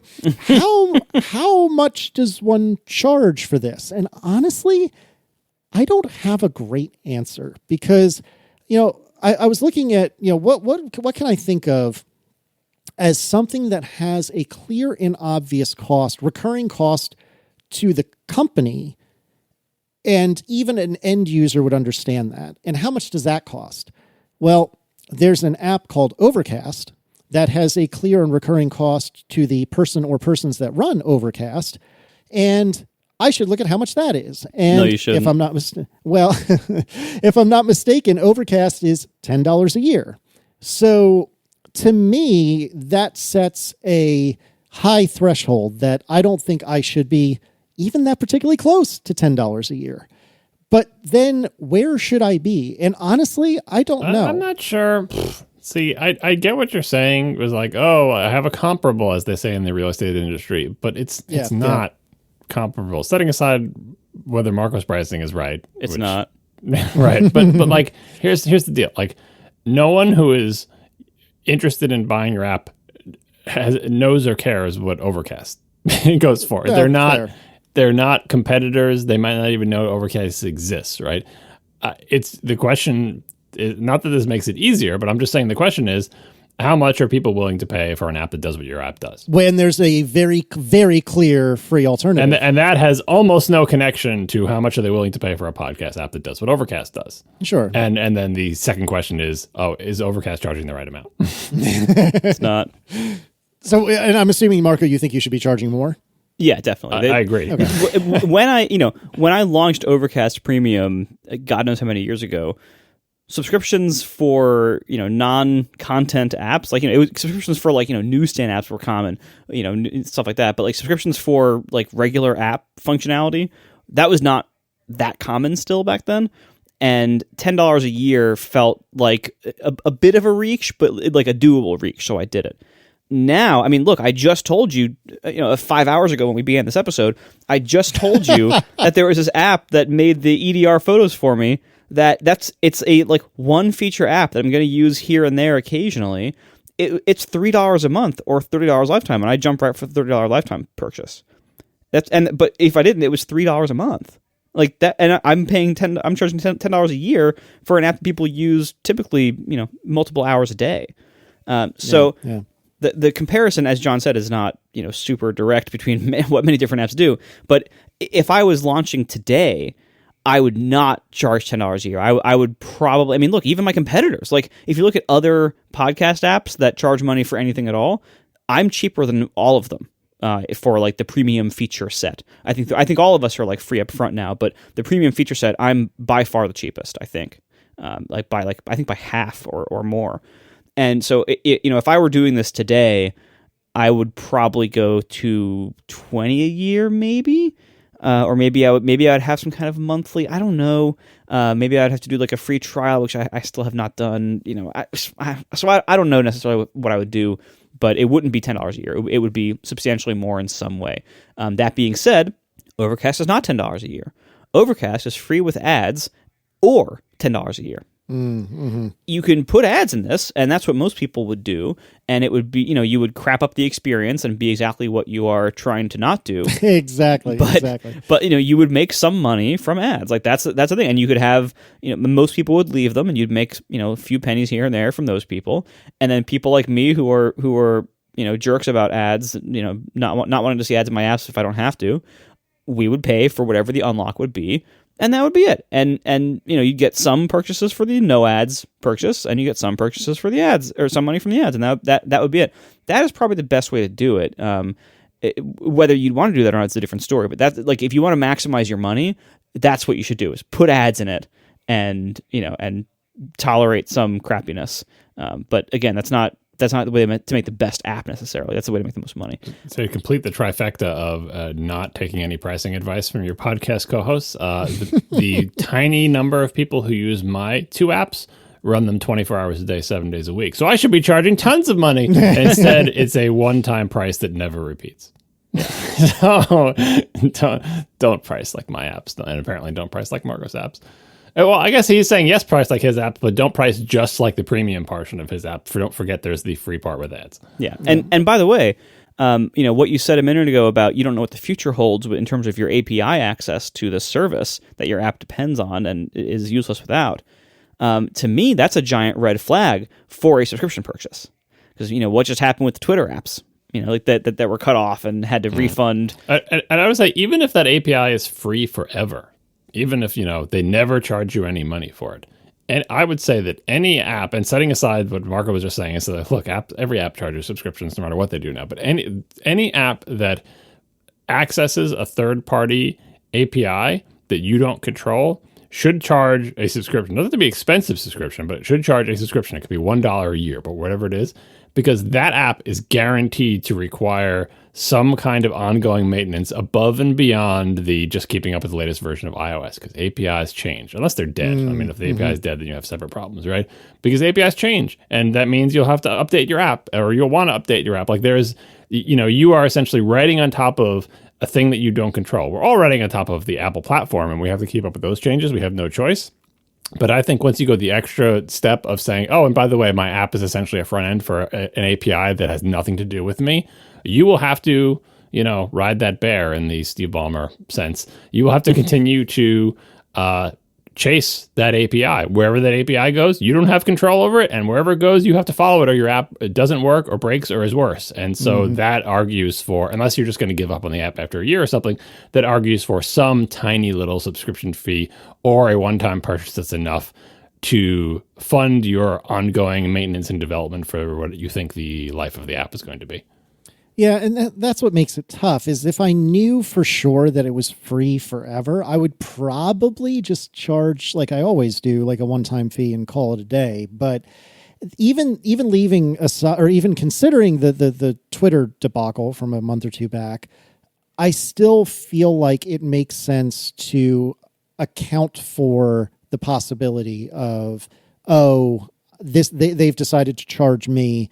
That money's got to come from somewhere. Otherwise, I am utterly doomed. And so it seems to me like a subscription is the right answer. Now, I echo what you're saying, Marco, that if I was really going for a money grab, without question, advertisements and then, an unlock or, remove ads, unlock or whatever, that would make way more sense and surely be way more lucrative.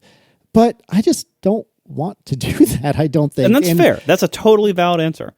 And the advantage of having ATP and analog and the apps that I have is that in terms of finances, I don't need to do that, or at least not today. Ask me again in a week. But sitting here now, I don't need to do that. Like I don't need this thing to go gangbusters in order to put a food on the table. And so I'd rather do something that this is going to sound a little flippant and I'm sorry, but I'd rather do something I'm extremely proud of than junk the app up with ads that I don't control. I think Overcast is a bit of a weird exception because that's your own ads and that's a very different beast. But that's not something I could do. And also the major selling proposition of your app is it's like that other thing you're familiar with, but not junked up, and ads are part of that, right? Yeah, and so exactly. if you'd have to have like an asterisk, like, unless you have the free version, which is what most people Less have. junked up. Right. There's fewer pieces of junk, but there's still junk. It's like when Twitter tried to like a Twitter Blue, they said, pay for Twitter Blue and you'll get fewer ads. Yeah, right. Not no ads, just fewer ads. What does that mean? It's like my New York Times subscription. I pay to have the worst reading experience in their app. Anyway, Hooray! Yeah, no, but keep in mind though, this is a double-edged sword. People's alternative is to just go to IMDb or whatever and get this information for free covered in ads. So if you are offering something covered in ads too, that's gonna hurt you a little bit. But also, if you're putting up a paywall too soon, that's also gonna hurt you a lot because people are gonna try this app like, oh, this is kind of nice. It's like IMDb but nice. Then they're gonna slam into a paywall, and most of them are gonna be like, all right, bye.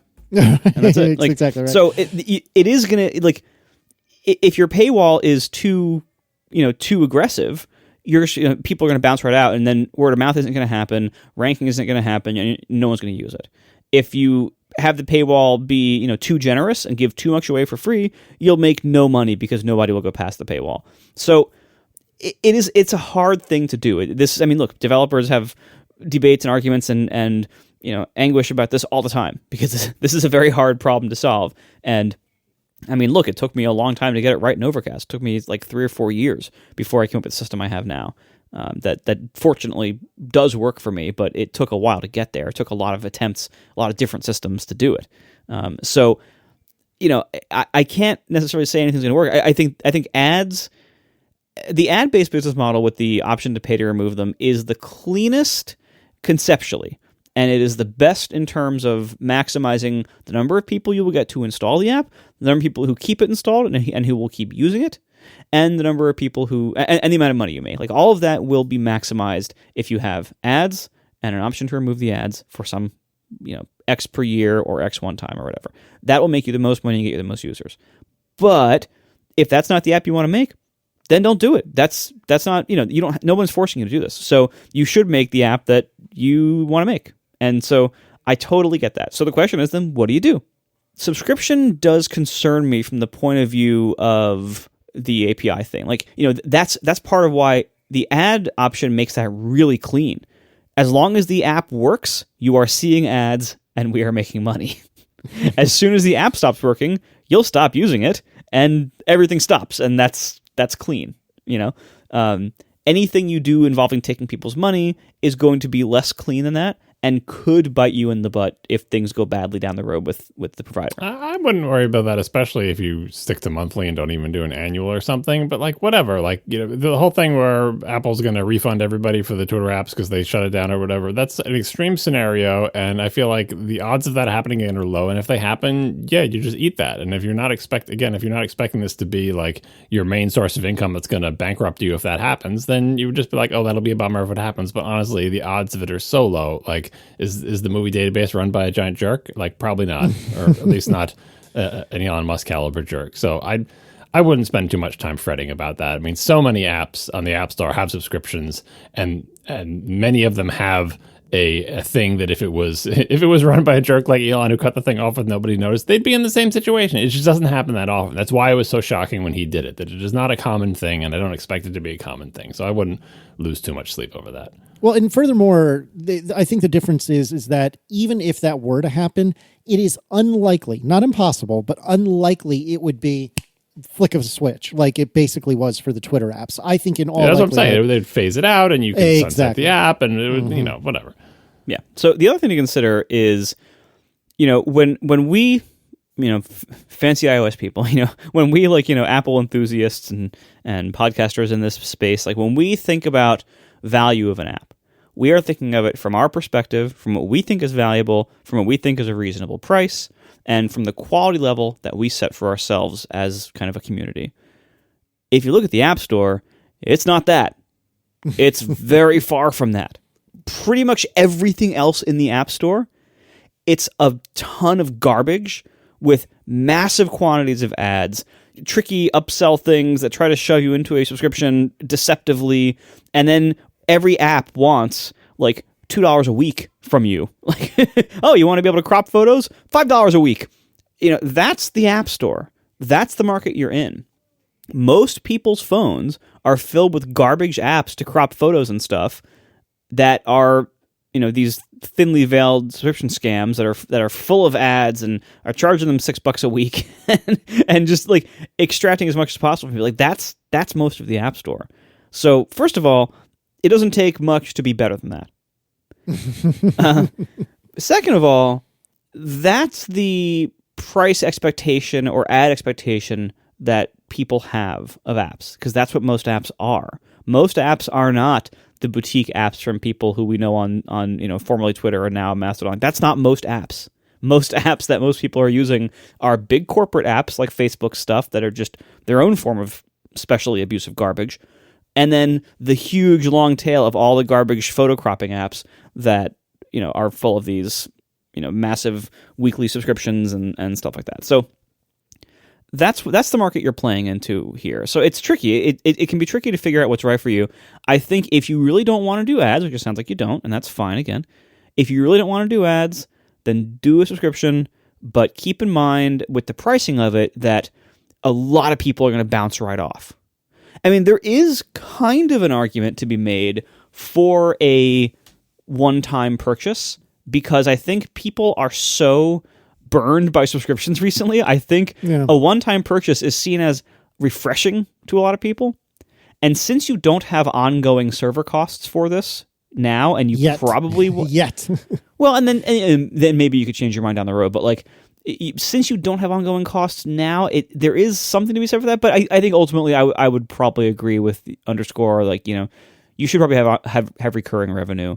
But that will turn more people off at the door. So you kind of have to price it accordingly. And you can with App Store subscriptions.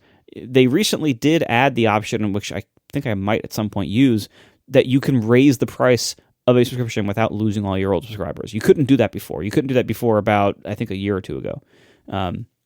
They added it for Disney Plus and they made it available for everybody. Or was it HBO? One of those.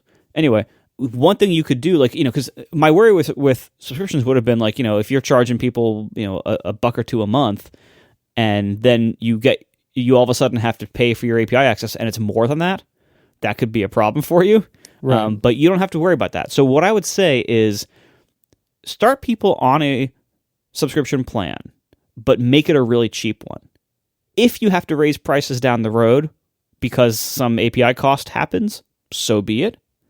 If not, or until then, you will just keep making lots of lots of sales that you wouldn't have made otherwise if it was too expensive. One other consideration: if you want to minimize your like refund liability down the road if things go really bad, monthly would be better than annual. But that being said, if you want it to seem really cheap, annual's the way to go. So right. Yep, exactly. And that's what I'm struggling against is I know that anyone who is likely to already have had an interest in the sorts of thing that FlookUp or whatever I end up calling it does, it probably already has the IMDb app installed on their phone. So I have to overcome free and already working, and that's tough. So my current thought, which I have no idea if it's wise or not, is $6 a year, because it's like 50 cents a month. That's not that much. And it doesn't seem too aggressive. Like, even $1 or $2 a month seems like kind of a lot to me. And so $6 a year, it's more than nothing, but it's like, do 8. It's a coffee at Starbucks or something like that. Do 8. What makes you say that? $7.99 is a nice looking price. It still is under $10. People think it's cheap, but it doesn't seem that much more expensive than $5.99, and you'll get more money, and I think it's the same perceived price class. I think also you're talking about like, the one-time cost, people are tired of subscriptions, so on and so forth.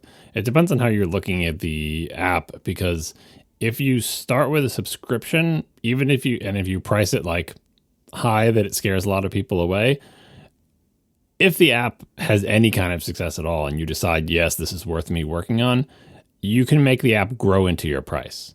Whereas if you started the app with a fixed price, you will grow out of your price. Like if the app turns out to be popular, then you will make the app better and better. And soon the app is good enough that you shouldn't be charging a one-time price of $5 or something. And it's so much harder, I feel like, to go from a one-time price of $5 to say, hey, everybody who bought this app that's actually getting some traction and becoming popular, guess what? It's a subscription now. Whereas if you started out at that subscription that was kind of expensive and the app grows into it, the original customers are satisfied because like, I bought it when it was a 1.0 and now it's so much better and I'm paying the same subscription. And then when you grow into the price, people look at the price and aren't as scared away because it's a better app now. Like it just seems like I feel like I've seen that happen too often where someone underprices it initially because the app's not that good, and everyone's app's not that good on the first release, right? But you have to think about, if this app works, if it works in the market at all, what will the app be like? And I always feel like it's better to price it like that, because that produces the least amount of regret among your customers, right? Because the people who are willing to buy it early when it was a 1.0 and it seemed kind of expensive,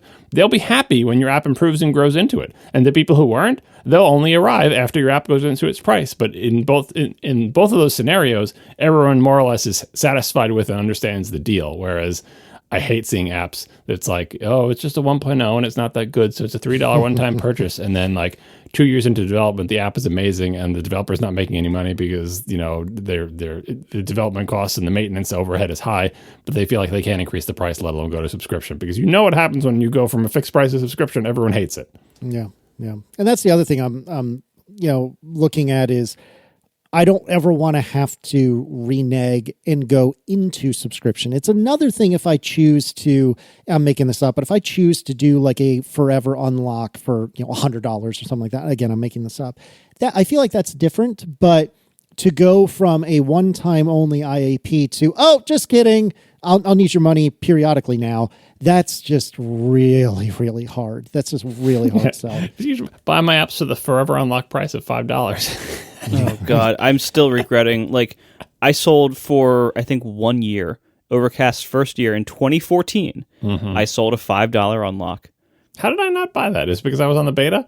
Probably, or maybe you might have bought it. But I have a special case in the app. So if you have that $5 unlock, you don't get the premium feature of the uploads, because that's monthly S3 costs that I have to pay. And that wasn't there back then. Like, that came later. But you do have no ads shown if you have that original unlock, because there were no ads in the original app. And I have thought for a long time, like I actually track on my analytics, like how many of those people are still using the app.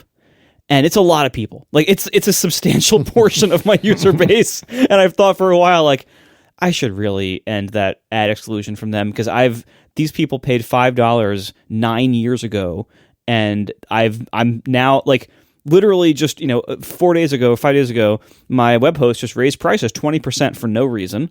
So it's like now my costs just went up by 20%. Awesome. Like, and I'm paying all these server costs for 9 years to support these people, and yet those people they'll be so mad when it happens too, because if you explain to them you paid $5 9 years ago, and they'll say, and kind of rightly, yeah, but 9 years ago you said this is a forever unlock for $5, and you're bad, right? That's why I haven't done it, because I know it'll result in a million 1-star reviews, and the reality is customers hold that they 1-star review system. It basically holds us hostage as app developers. Like, we can't do anything about that.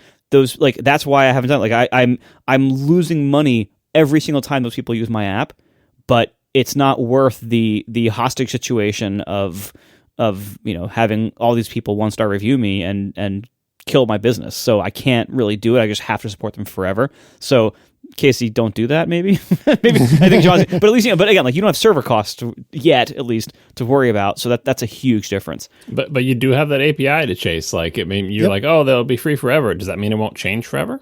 Right? Yeah, like, no, they're exactly they could right. change the API, or they can add things to the API, or they could break the API, and oops, they rolled out a new release and it broke your app, and now you're scrambling to fix that. Like, they didn't do that to screw you. It's just a thing that happens because you don't control them. They probably don't even know you exist, considering they won't answer your emails, right? Which means that things they do can affect your app immediately with no notice, and that is the type of thing that you have to be willing to wrangle. So either the app works and you're on board to wrangle that, in which case you kind of need some minimum amount of money to keep doing that, whether it's from acquiring new customers or subscription, or the app doesn't work and then you just sunset it or whatever.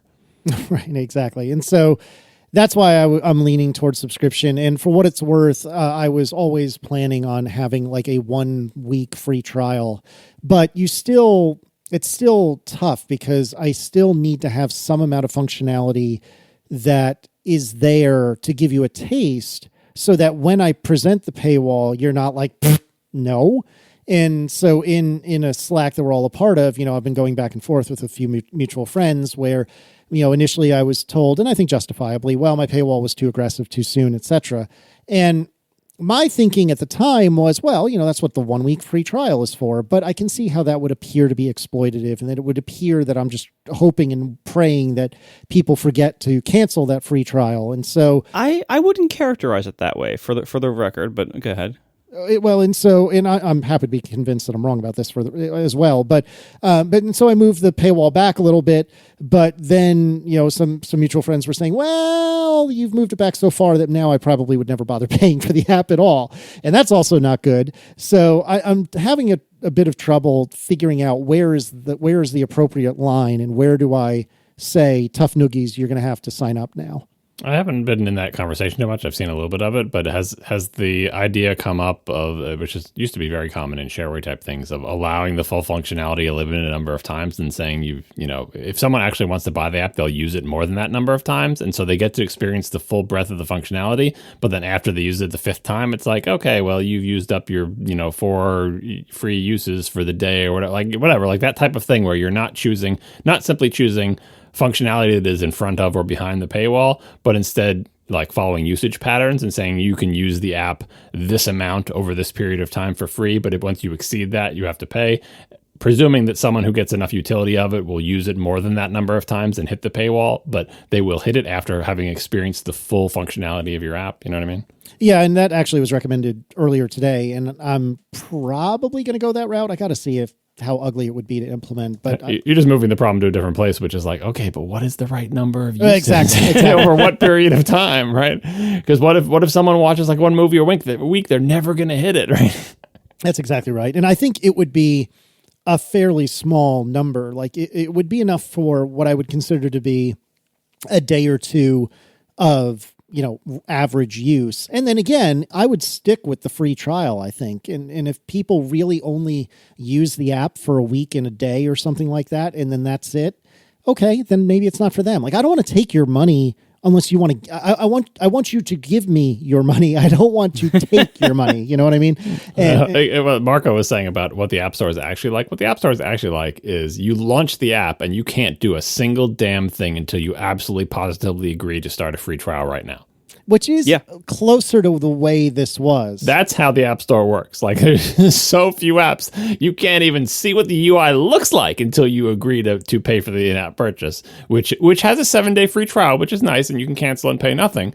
But we're hoping you forget. Yeah, and keep in mind also, Casey, I never make us think about this because I always forget to with my people who give me test flights, but subscriptions on test flights are horrible. They suck so bad. It makes me type my password. Casey, make it stop. Well, and then they only last like a day. And then they reset. Yeah, and then you have to type your password again, and my password is long and complicated, and it's hard. It's just, I can't do it. Yeah, like anybody out there who's trying to send a test flight out to your friends to test an internet purchase. Or Apple, don't bother.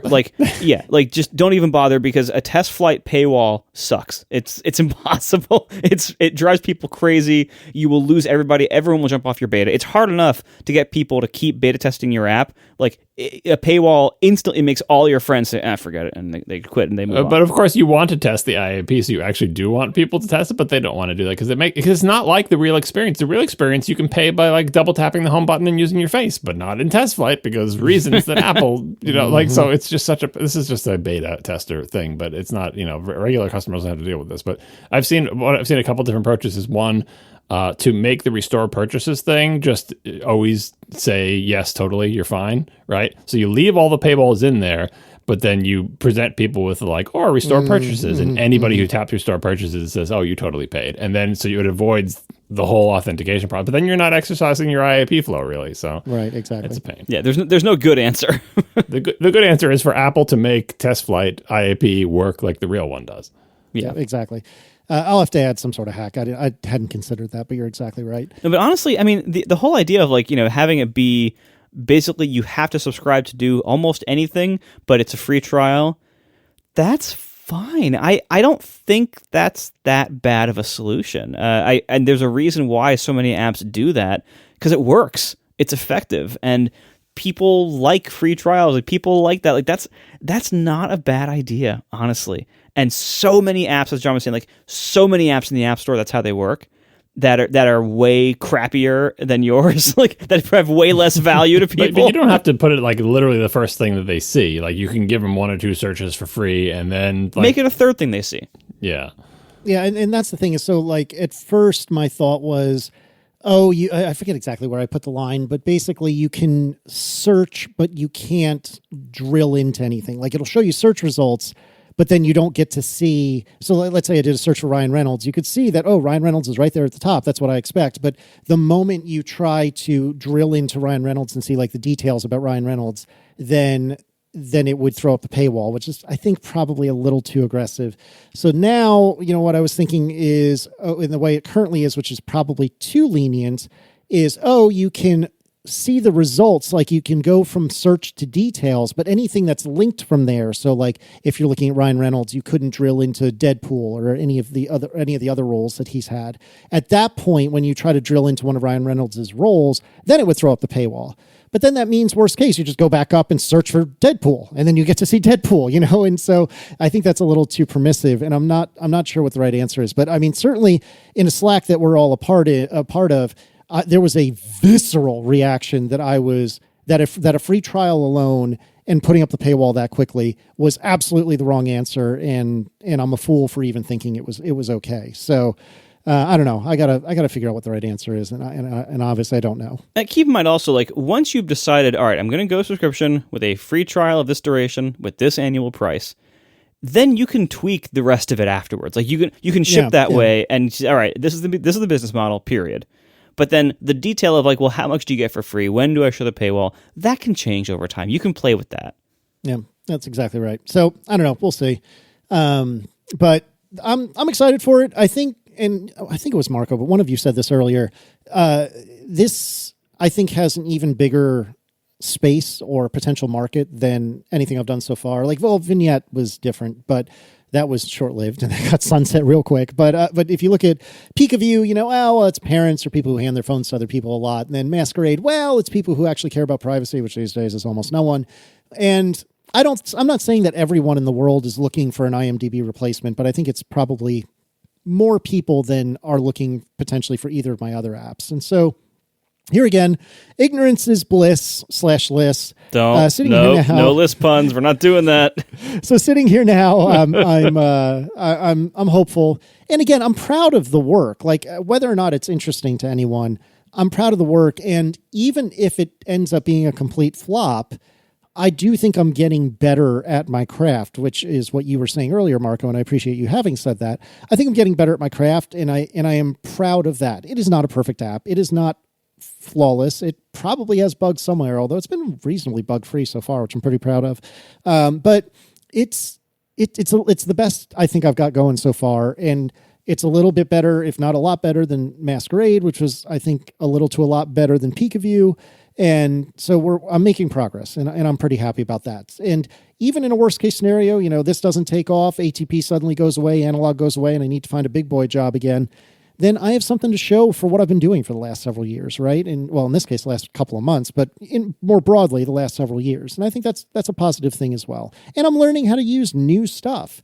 And all of these things, I think, are nothing but good. So even if the app flops, which certainly I hope it doesn't, but even if it flopped, I still feel pretty good about what I've learned and how I've grown during the process.